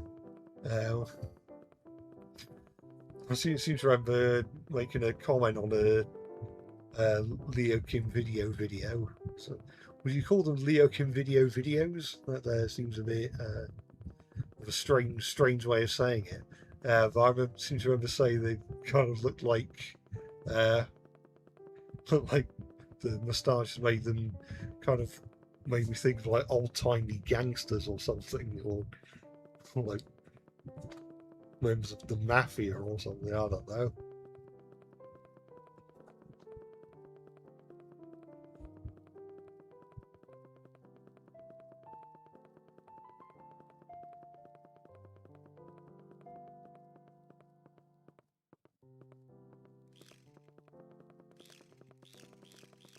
The Audrey's Henry was thought to be lost until a few years ago. Remember when they discovered Audrey's old Henry model?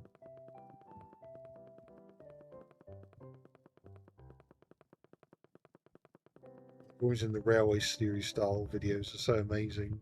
Also, like the backstories I gave to fit the Railway Series universe. Yeah, I do. Well, when I have ideas, I do enjoy doing stuff like that.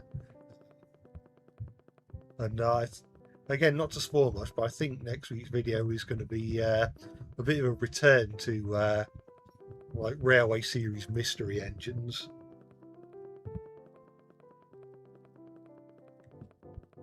Is Golden Bear the most inaccurate Thomas range, even if they are baby toys? I mean, it's hard to gauge, really. I'm sure there must be some that are less accurate. I mean, you got stuff like Mashams and the other like um, spherical shaped Thomas toys, which you can't expect to be accurate. There's one good thing about Golden Bear is that the faces are really good.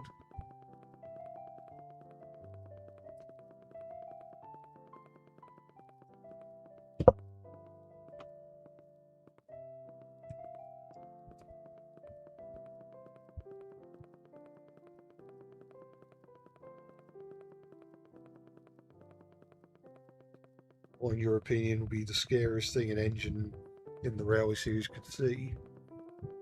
I'm not sure. I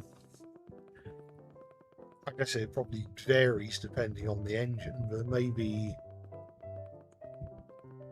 I don't know, maybe like an engine getting, maybe if they saw like either live footage or like first-hand experience of like another engine getting scrapped in real time.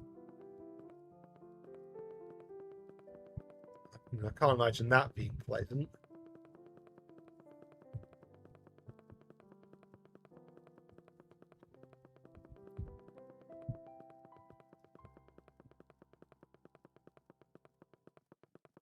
You don't care if Golden Bear is inaccurate. So adorable and cute. You want them so bad. Yeah, I remember as a kid sort of liking the look of the Golden Bear trains, even if they were not particularly accurate. Now, I remember for a long time, my parents wouldn't let me have the Golden Bear Thomas trains because I kind of already had a lot of Thomas toys already, and I remember their excuse was that the advert says that the Golden Bear toys are made especially for little hands, and I've got big fat hands. I remember picking up some from like car boot sales.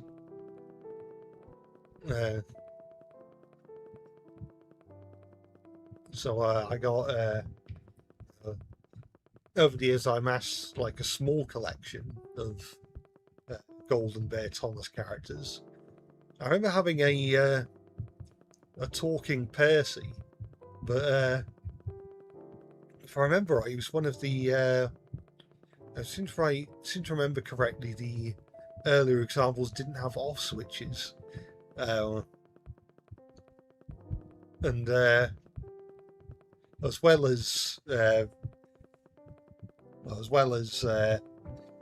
like making chuffing noises when you move them on the ground, and if you press the dome, they'd speak and like interact with the other talking engines.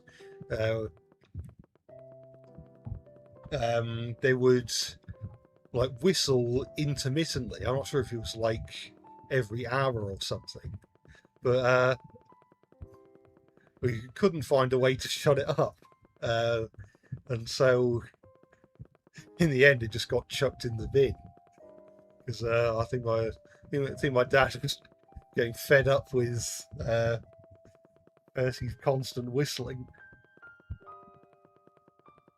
Maybe he didn't want to give it to a charity shop or something. He didn't want to inflict it on anyone else.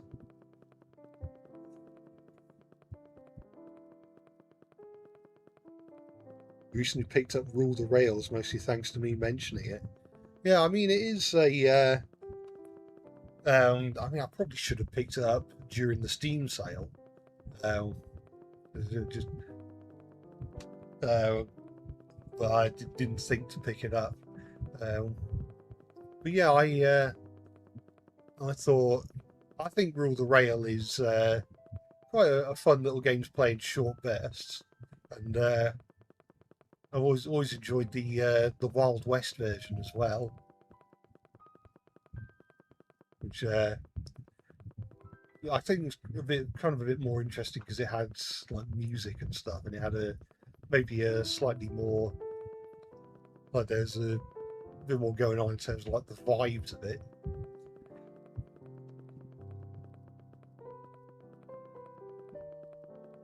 Should have just drowned 30. Possibly. I'm trying to remember if we could, if we actually bothered to like try and open it up and remove the batteries, but I guess binning it was just quicker. No. You love Rule the Rails, but the American engines they picked were a bit strange. Now, I can't remember which American engines were in the original Rule Rails, like not the Wild West version, because the main engines I remember in Rule the Rails were the British steam engines, which were, I think LNER A1 or A3 and a Stania Black 5, so effectively Gordon and Henry. In fact, the A3 I think even had a blue variant, so really was just Gordon. And I remember,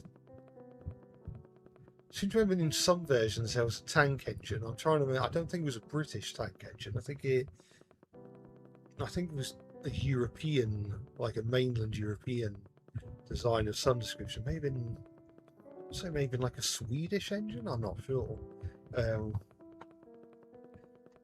But yeah, I remember those. I remember the Black 5. I think because the texture on the tender must have been symmetrical or something. Instead of saying LMF, it said TMT, which was mildly amusing. They had an F7, an Alco F4, PA-1, the SD38-2, what you think was supposed to be an EMD SW. They got shortened to a 2-axle unit for some reason. To be fair, it has been a long time since I last played Rules of Rail or Create Your Own Model Railway. So I think I mentioned before that's what the version I had was called. I'm not sure when the game originally came out, because I think I got it in like 2005, 2006 maybe. And then I think the deluxe version, which came with the Wild West edition, I got that in 2007 with some Christmas money.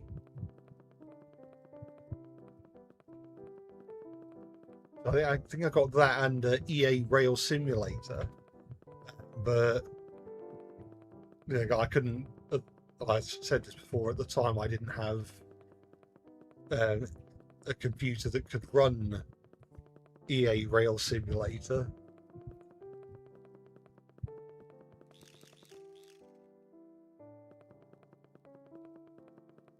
Can I get it to stop or like slow down? Nope, I cannot.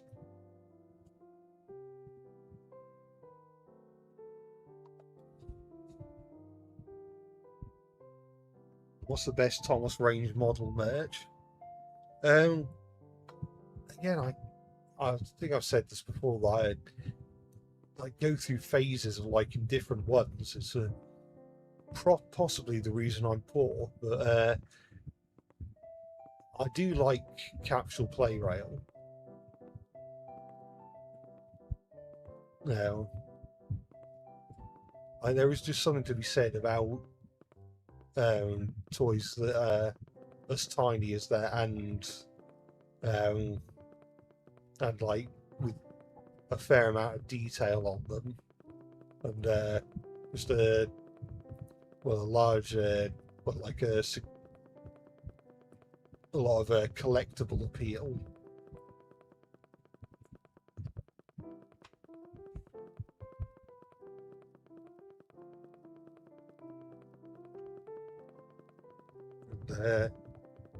I like that. I have a lot of childhood nostalgia for Ertl, Brio, Tomy, even Takelong, even though Takelong came a bit later, especially in the UK when Ertl was around for a lot longer. I still have a lot of fondness for it, possibly because I can't remember if I mentioned this in a previous stream, but Take Along was, I guess, was the main Diecast Thomas range sort of around the time I was in secondary school. And the thing is, I'm sure a lot of autistic people can relate to this, but I did not enjoy secondary school, aka some what Americans, I guess, would call middle school and high school. It was not a pleasant experience for me, but I associate Take Along with like holidays and day trips where I didn't have to think about school and all the things I disliked about it. And so Take Along trains always remind me of like going to those different places. A lot of them remind me of like holidays to Wales and like Dorset and places like that. And Devon, we went there quite a lot.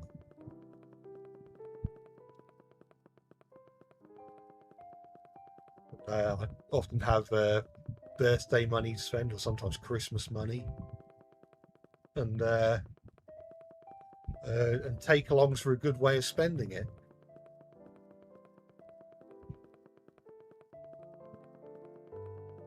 Did any Thomas fan enjoy secondary school in the late 2000s? Oh, I've yet to meet one. Or if I have met one, then I've kept it quiet.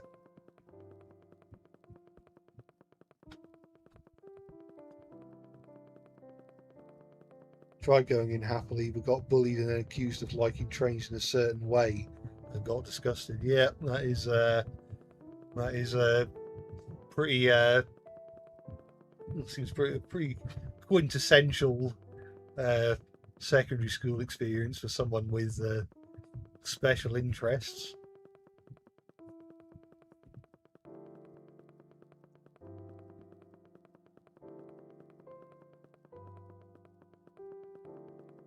Oh, I've pressed the wrong button, I think.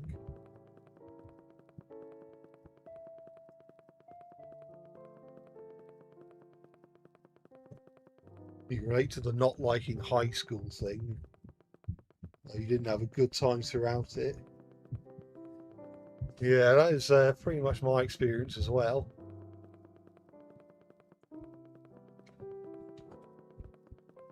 Vaguely remember seeing the Earthel Season 6 characters at a farm supply store in your area.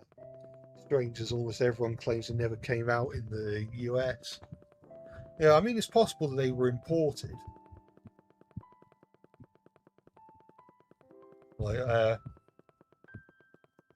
obviously, even though the Bachmann Thomas and Friends range only got released in the UK in 2020 or 2019, whichever one it was, there were model shops selling Bachmann Thomas items long before then. And I remember some stores in the UK would sell imports of American Earthel Thomas toys with the Shining Time Station packaging, because I think they were overstock, and I think they could sell them for a bit cheaper than the the Earthel Thomas items that were being made for the UK.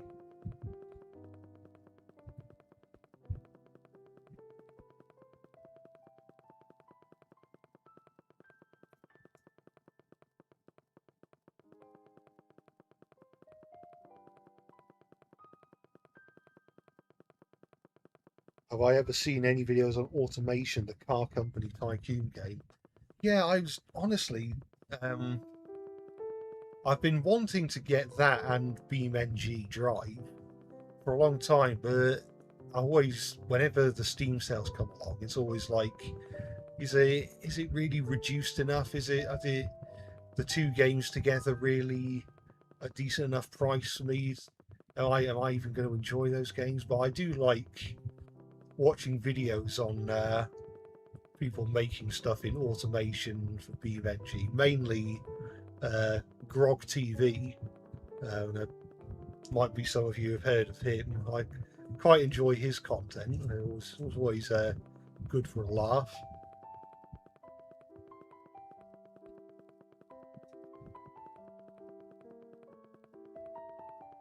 Never openly like Thomas past age 7. You got in a fight with someone for making fun of you for it. It's weird though, because age 7, like, it's not like out of the question to still like Thomas. But then I guess some people are just some kids are just like just really want to, I guess, grow up or be seen as grown up, and won't take interest in things they think are childish, and maybe mock others for having those interests.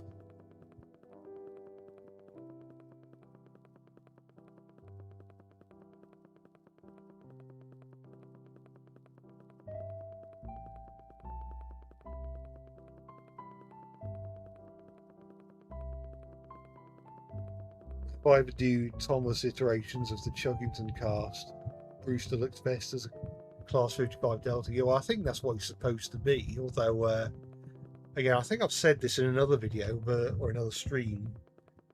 I always just kind of thought Brewster looked just kind of like, again, just kind of like an F unit, like Wilson, or maybe like some like Australian diesel, because he's got the single cab and like very few diesel engines in the UK, especially ones that weren't shunters, had single cabs. Almost all the ones over here had double cabs, but I guess they just wanted something that looked more in line with Wilson and Coco.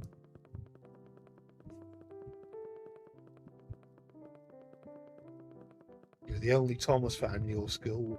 By first or second grade, you were already getting bullied. No, I'm sorry to hear that.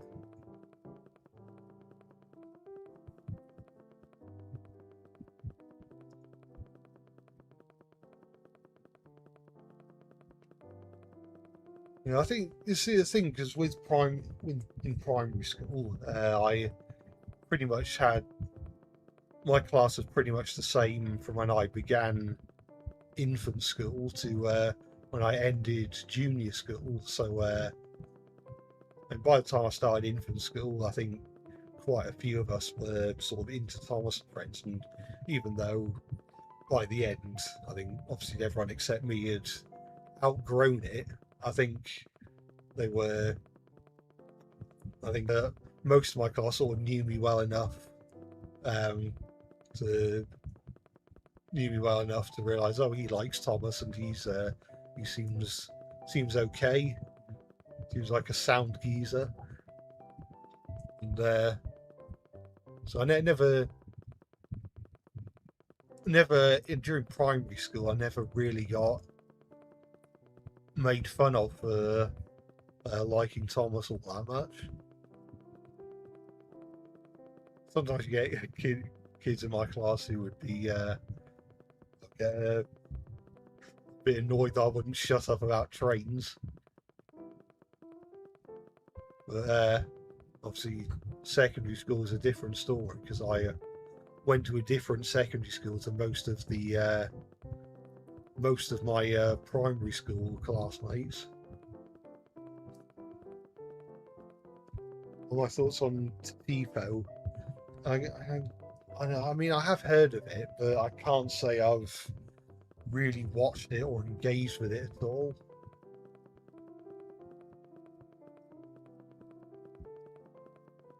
What was that Canadian show for a few years back? Like, Go to Go or Got to Go or whatever it was called, which like in the which was like using physical models in the despite like bringing a brand new show in the 2020s, which is pretty cool. But I never really heard much about it after it premiered. I don't think I never saw any episodes. I'm not sure if it aired outside of Canada, to be honest. But it seems like a shame because a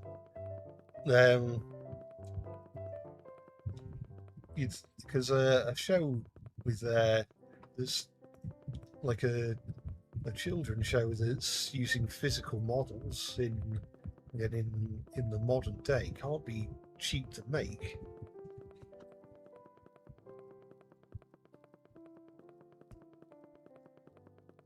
I forget what it was called, but I think they're still producing it. Oh, that's good. Maybe it is being aired in other countries now. The thing is, I don't really keep tabs on preschool TV, so I wouldn't know. Westall, you given a story by a teacher about a student who liked trains who would leave school with no friends. It was just horrible to even tell someone. It's a bit of a strange thing to say. Like, what point was that teacher trying to make? Were they just saying, well, you better stop liking trains or we get no friends? Which it's not really a good lesson to teach someone. I was like, stop liking the things you like, and then people might like the version of you that you've fabricated for their pleasure.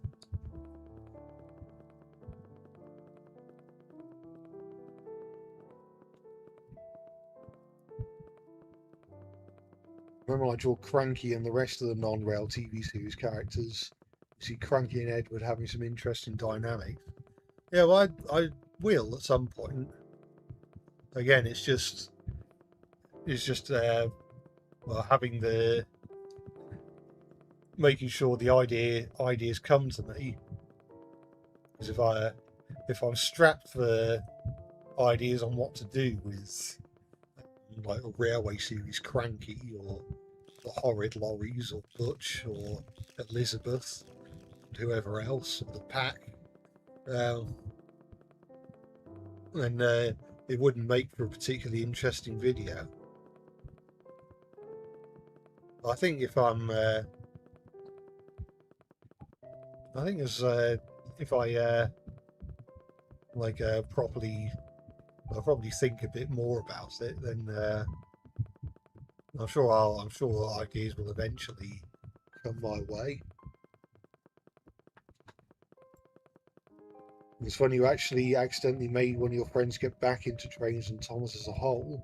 The love of trains was what drew your girlfriend into dating you. So it's not all bad. Well, that's good.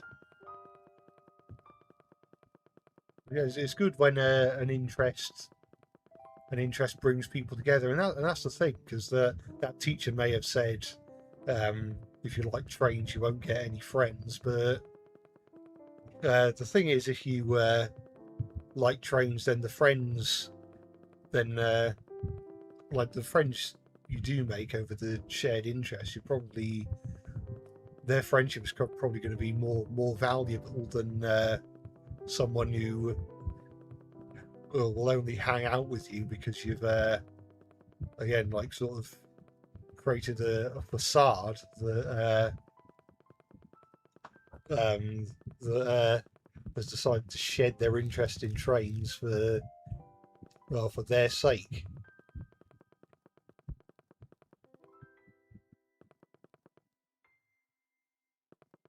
Made it that time.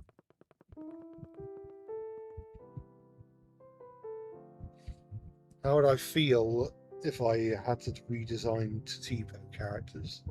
I have to remind myself on what they look like. Because I've got an idea in my head, but I think I might. I'm not sure if I'm confusing it with like Teo the Little Butt or whatever it's called.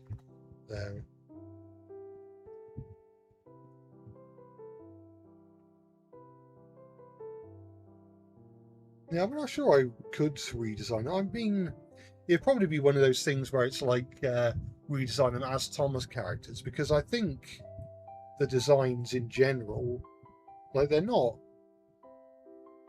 bad by any means. Like unlike Mighty Express, you can actually tell that they're supposed to be trains.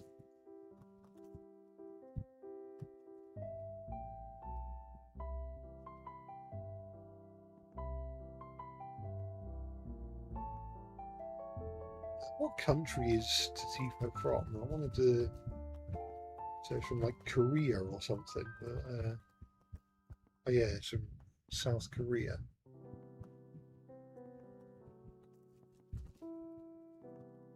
I was just getting some results that looked a bit Russian. I wasn't sure if that was where it's from. What was the Russian train cartoon, like Tishka the Train or something? Uh, Something. It was the really strange one where the half the time the train's just not even on the track.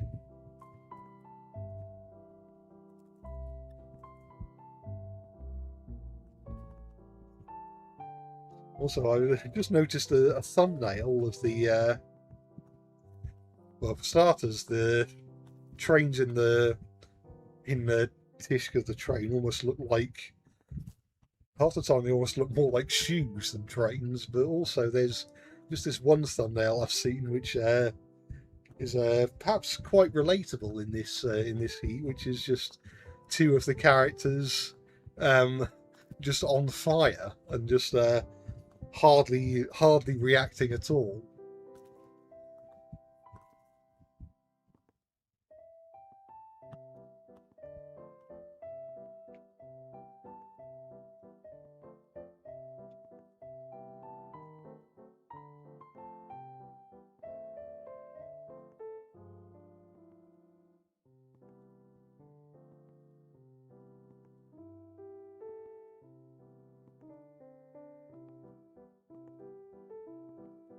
Teo and Tatipo are literally the same company in canon. All right, that might be why I confused them.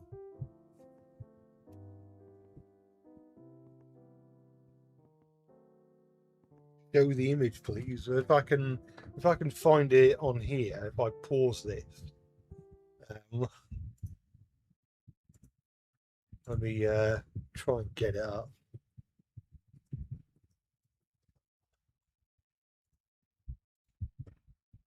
Um, oh, can I find it? Aha, there it is.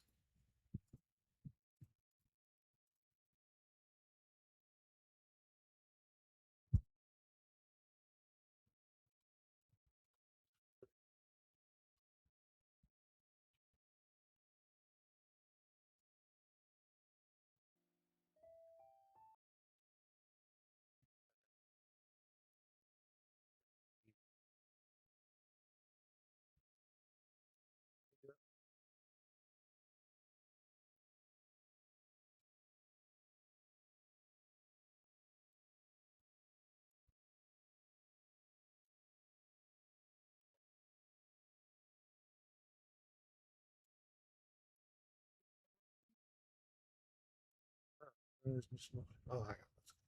There. This is what that thumbnail looked like.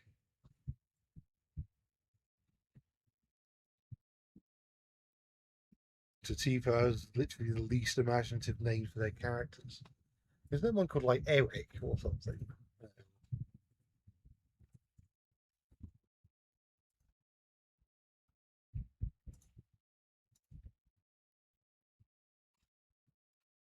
Yeah, there's one called Eric. Tipo Tio Diesel Jing Jing, or Crossing maybe. Genie Eric Setter Fix Lift Mr. Herb, or Mr. Herb, as he's called in America. Boom Boom, named after Basil Brush's catchphrase, presumably. Danny, Loco, Manny and Benny, Steam, Jenny, Super Z or Super Z, Megatrain, Strong, Green, Packer, Gabriel, Crimson, Ella, Lord Greener, Walkie, and Pepper. Those are certainly some names. The names of all time, perhaps. Who set fire to them? I'm not sure. You could say they're hot-headed. Quite possibly. A video about either global warming or what not to do in the Sahara. Yeah, quite possibly. Tifo is actually funny and cute show. Yeah, I'd probably have to give it a watch at some point.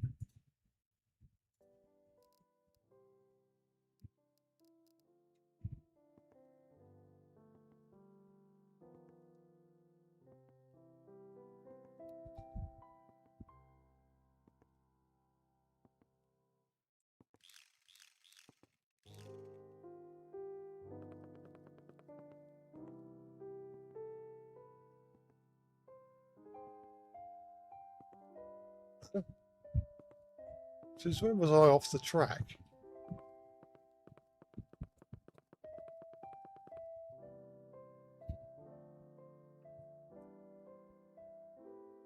I'm wondering, can I still add more track? Could I add like an engine shed or something?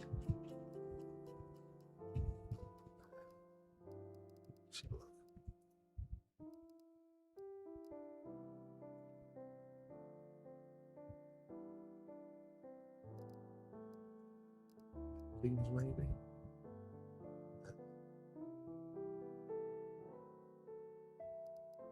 Let's add a windmill.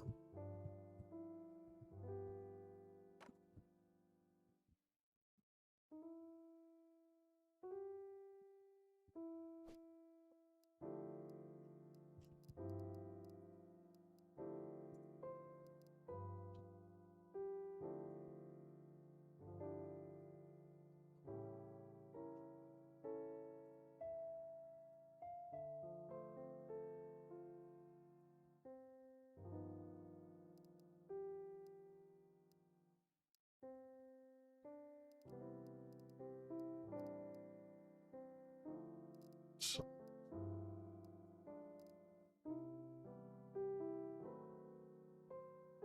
engine shed is.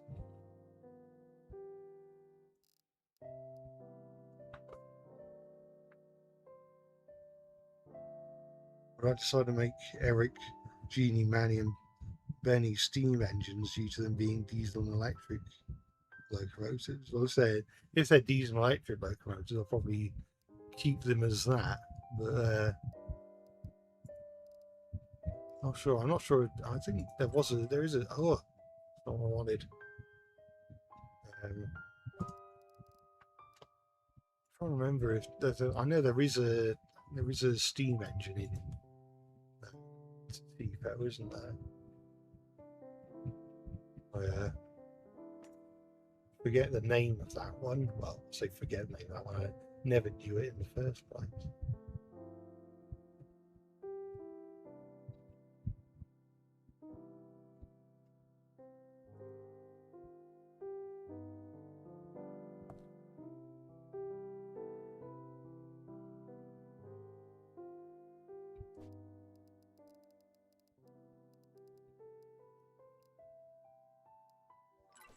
Huh.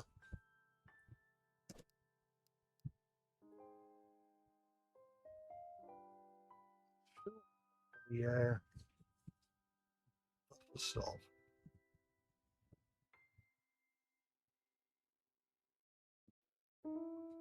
Remember where it is because it's seemingly not in the decoration section.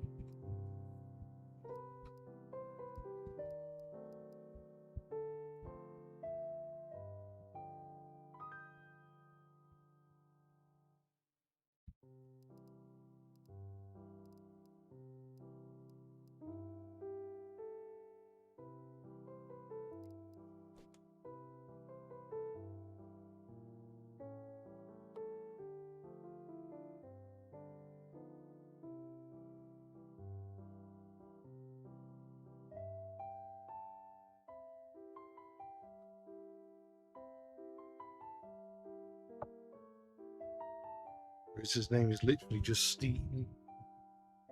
I mean, if Thomas can have a character called Diesel, who's a diesel engine, then maybe that was their answer to that.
So that are not T.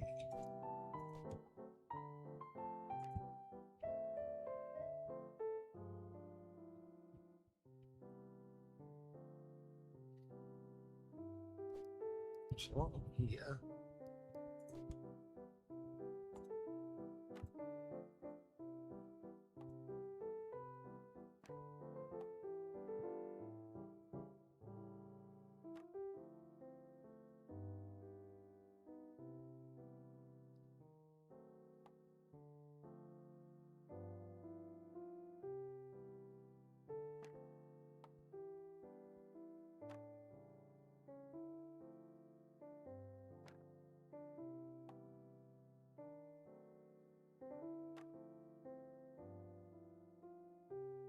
All of the layout, just parts of it.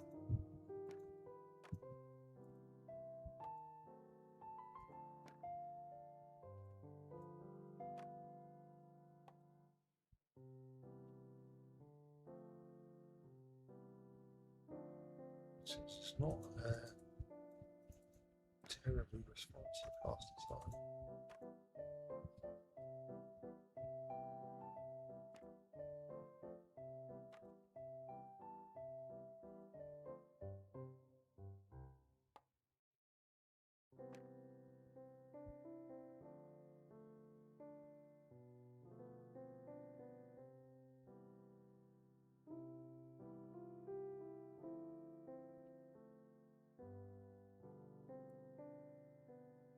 Where do I get rid of that sign?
They were already knocked over before I sorry.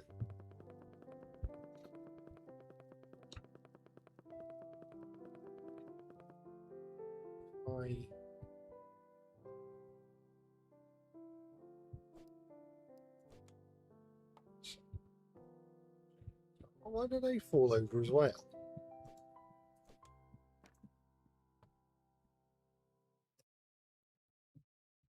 I don't know what's going on.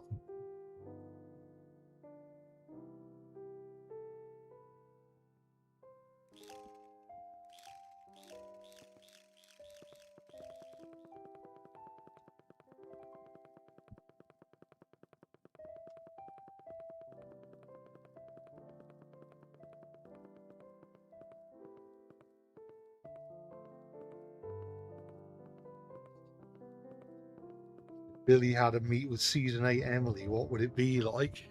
I don't know, I get the feeling that Emily would probably end up winning the argument. I'm not entirely sure though.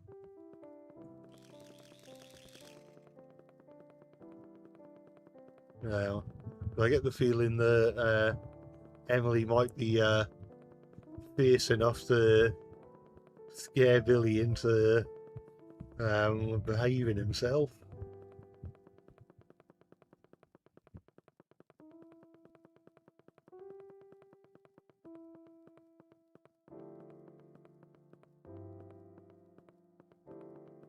Revival the Engine alive in one episode. He just moves with no Jones. Well, it's implied that he is well, not just implied. Is pretty clear from watching the show that he's a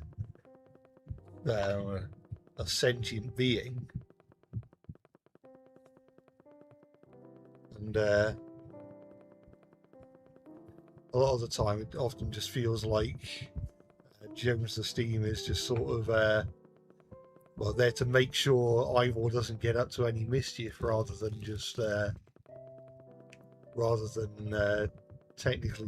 actually driving him.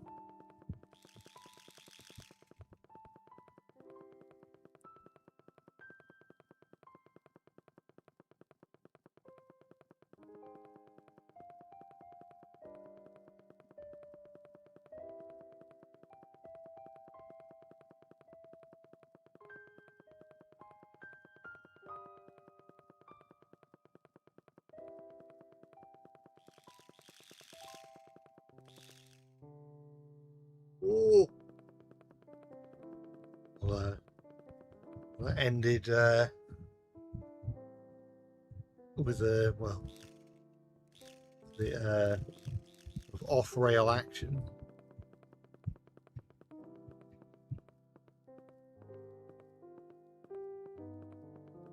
Time now.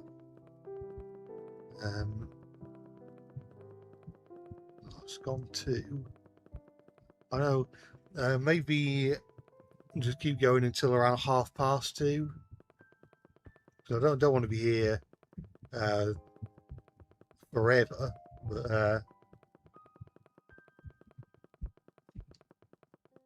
I don't mind hanging around for a little bit longer. In terms of VeggieTale style, the Fat Controller, would the Fat Controller be a gourd or a pear?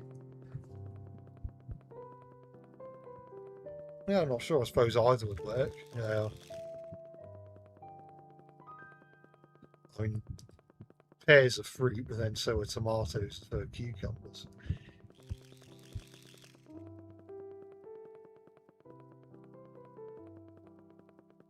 I guess depending on the type of gourd, the gourd might be a fruit as well.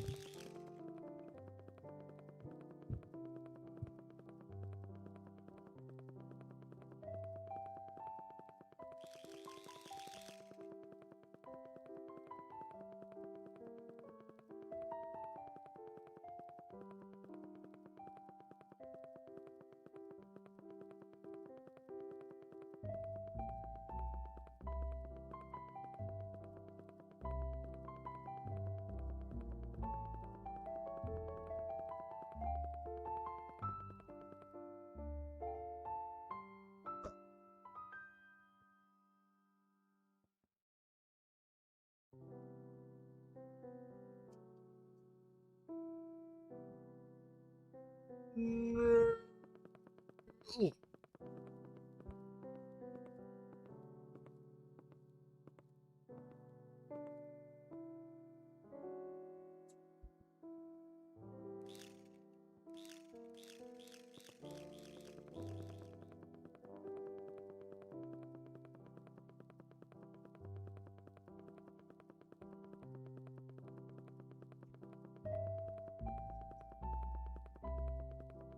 I think the Nevada State Railroad Museum needs more diesel locomotives. The main power is a Union Pacific GP30, but it's getting up there in years and could do with a rest. Quite possibly.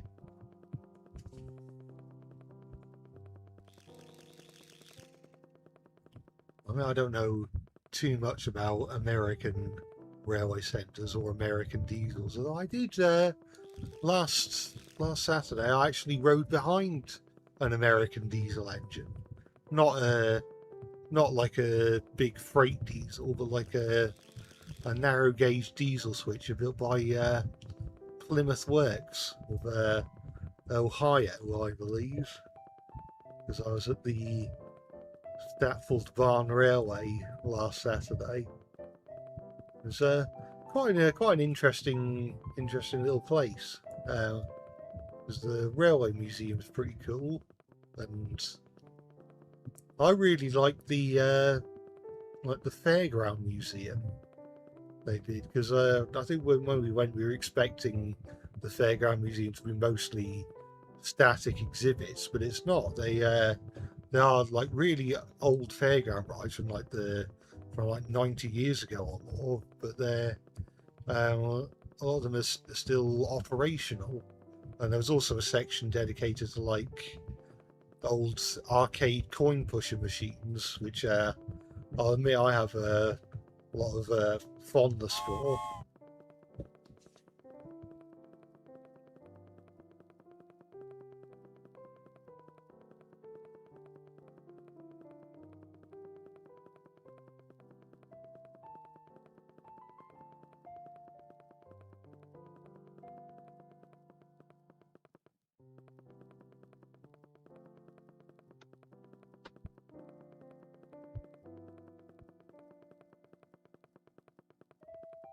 Thomas crossing over with other franchises can be good, or can be right if you try. You have DDLC, or Doki Doki Literature Club, I guess that is, and Vocaloid characters as engine drivers and staffing, or AU minus their original lore. Yeah, I suppose there's that, and also some of the drawings I did. The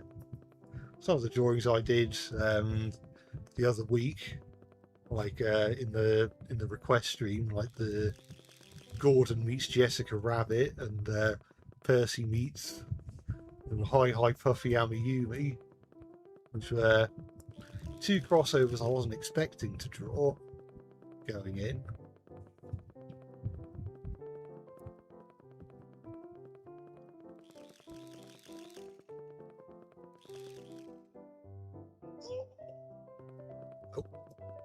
Oh, I could not stop in time, and I have paid the price.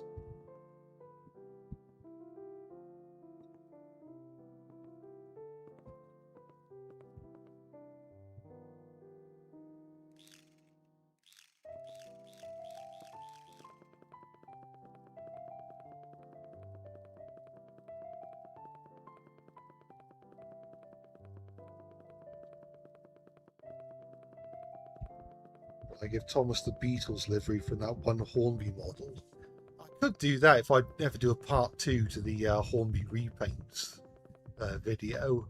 I'd definitely do Thomas wearing the Beatles livery.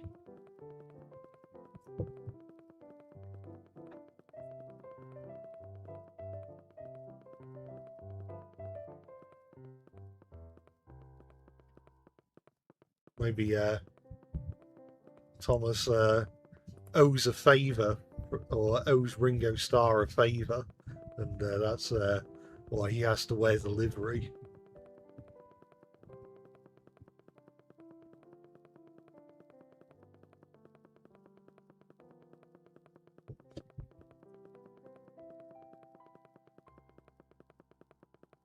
Headcanon that Speedy Sid's last name is Plonker.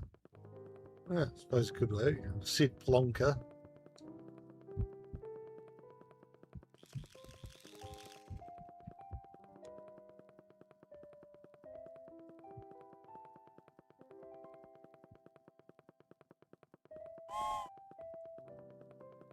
Apparently, for a long time,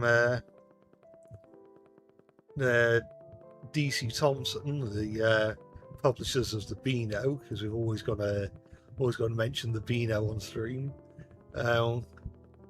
Originally had the word plonker categorized as a rude word, or like a word they couldn't use in their kids comics, because there's an anecdote from an artist for one of the comics where he drew a comic strip where he wrote plonker on the side of a toy lorry in reference to Tonka toys, and the publishers came back to him and said, "Oh, we've got to change that because plonker's a no-no word," which seems really strange because plonker is like, you think of plonker as being quite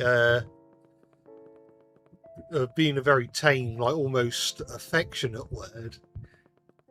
But apparently, if you go far back enough, plonker was a synonym for a certain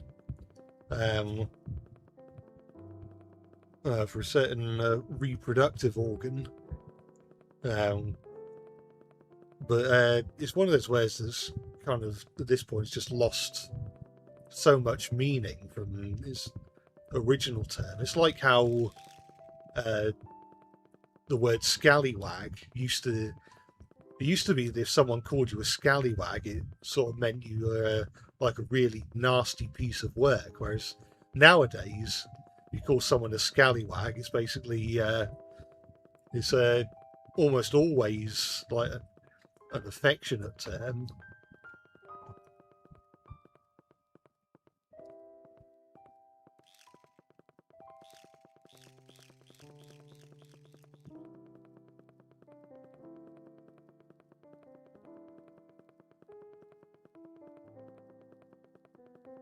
Imagine Percy having a propeller hat. Well, having a propeller hat is Edward's thing.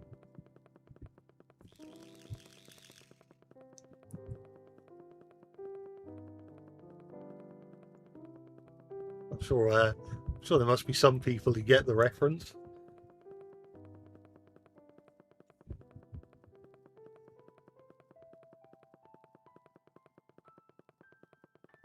There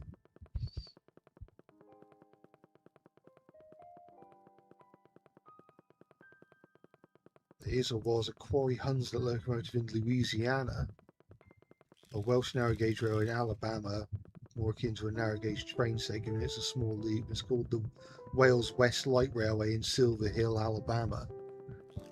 Ah, well, I've never heard of that. If it's just a loop and more like a train set than a railway, then maybe that would be an interesting, like I don't know. I suppose it could be quite interesting. Maybe a fun like model railway project, just recreate that railway. Because you have ready to run Quarry Hunslet in either 009 or 016.5 or NG7 as we're calling it now.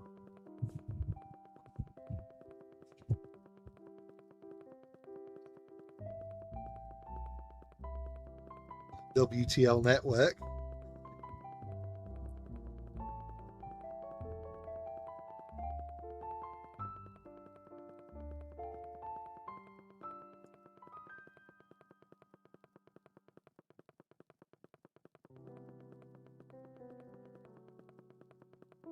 You get the reference. Some of the jokes in those videos have aged quite badly. Now, it's something you kind of have to look out for in sort of earlier YouTube videos, particularly YouTube poops, where Uh, you often have a lot of, I guess, off-color moments, or maybe things that wouldn't always fly by today, and that's for the better. But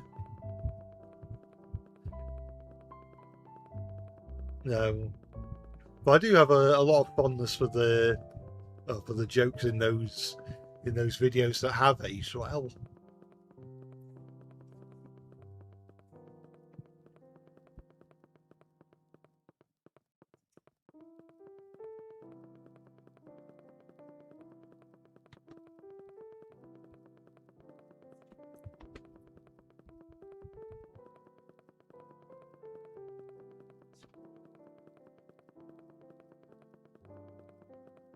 It'd be funny if the Beano created a character named Richard Cranium, who was a complete dickhead. Yeah, I'm not sure. Well, I'm not sure if that would fly by, or if that would fly. But it's an amusing idea.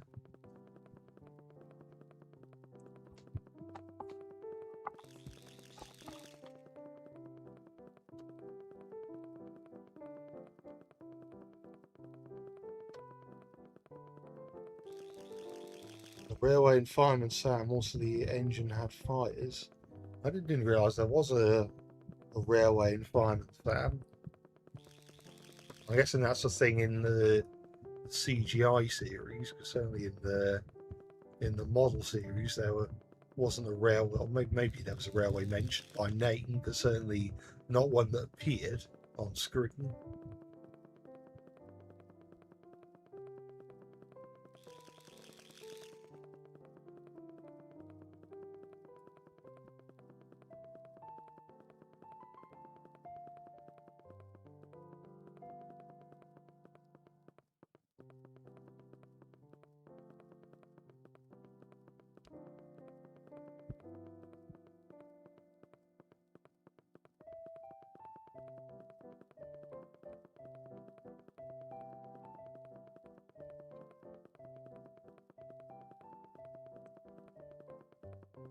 WTL network edits were well made.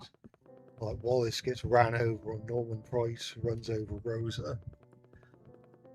Yeah, I remember one that really impressed me that was quite recent was I think was it a Joshua Jones YouTube poop where it's sort of like Joshua Jones mixed with the canal boat scene from Vengeance Most Foul.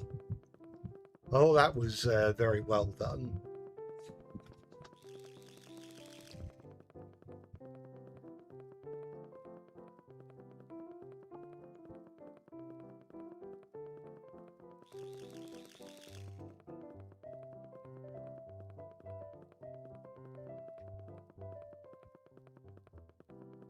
Talking YouTube poop.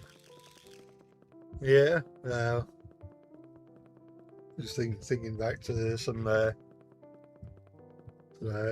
classic YouTube poop moments. I remember some of the YouTube poops that I made back in the day. Like trying to think of any quotable lines from them.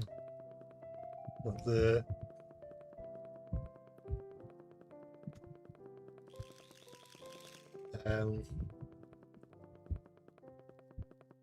there was the one where Scarlo eats the yellow snow, and he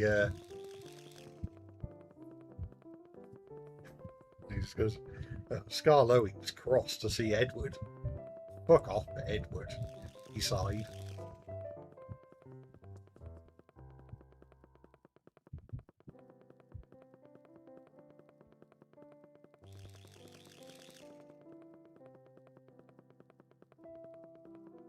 Joshua Jones mentioned in the Big 26.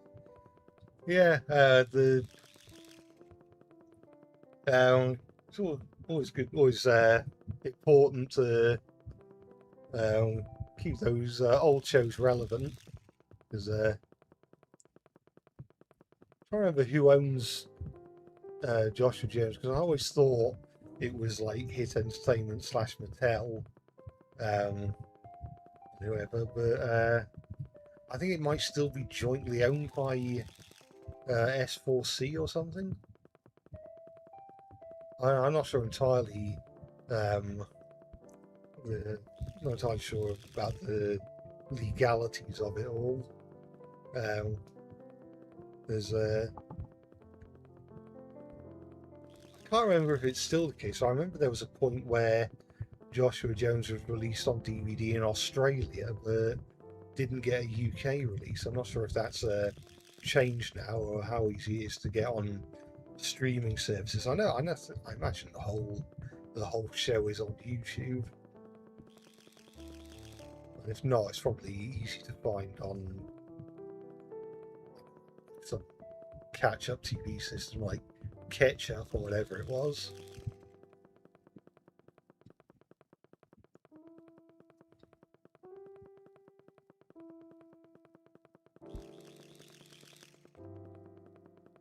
Wish Fireman Sam and Joshua Jones had a crossover. That would have been pretty cool. Would have been pretty mind-blowing to see as a kid in the 90s.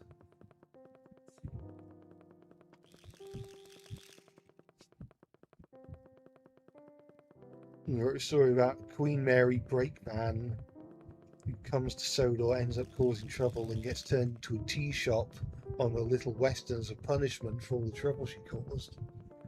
Yeah, that could be interesting, because I think there are like brake vans that have been repurposed as static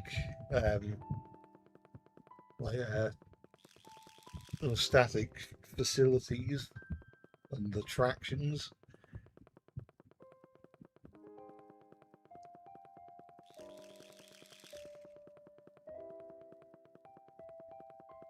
There's a comic about Johnny Bean crashing a train, which looks like Thomas. Is based on Thomas, but it looks more like Uncle Thomas from the Cleveland show. Yeah, I do remember seeing that. I think that was in one of the annuals.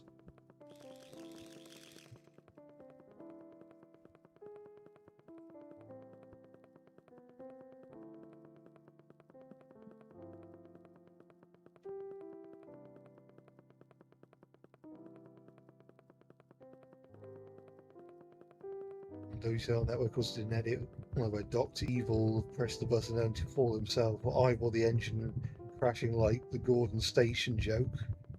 All those edits where a character gets killed that deforms it. Yeah, I've seen one of Ivor crashing into the station, like in A Better View for Gordon.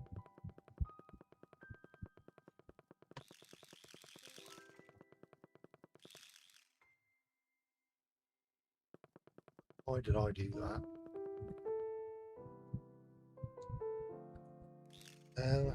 What's the time now? Oh, it's 2:38 now. I think we're gonna probably have to bring this to a close fairly soon.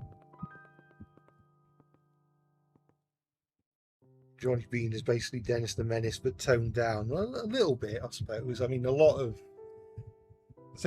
Beano strips are just about kids who like to cause trouble.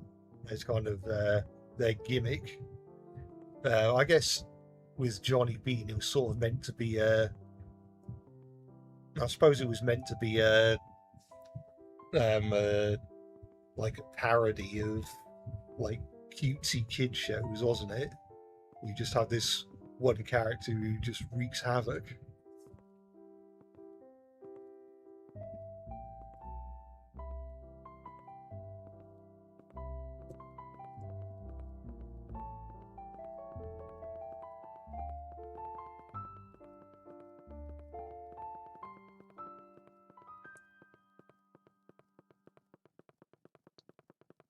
Imagine if the Jetsons cross over with Thomas the Tank Engine. It could be interesting. I'll admit, I think I mentioned this in another stream. I was never like super into like older Hanna-Barbera shows. I was never really watched the Jetsons that much. I could like name some of the characters and vague idea what it's all about. But I mean, I wouldn't be the biggest expert on like knowing how they'd work in the Thomas universe, as they were, well, I don't know, travelled back in time and also travelled a fair distance to get to Sodor in either the present day or the Steam era.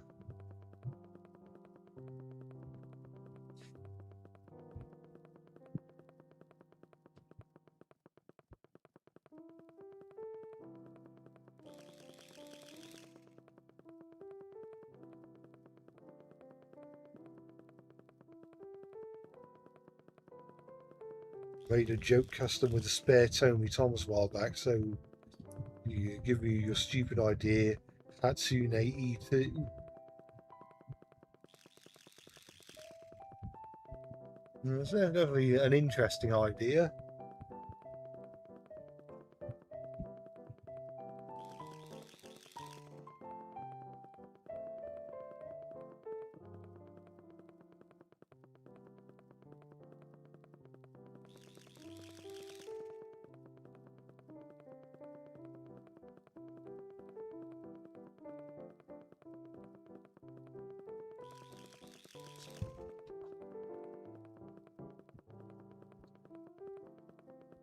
Well, you've gone way,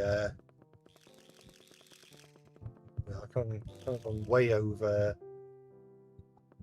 the time I said I was going to finish. So it's probably around the sort of time I should be wrapping things up.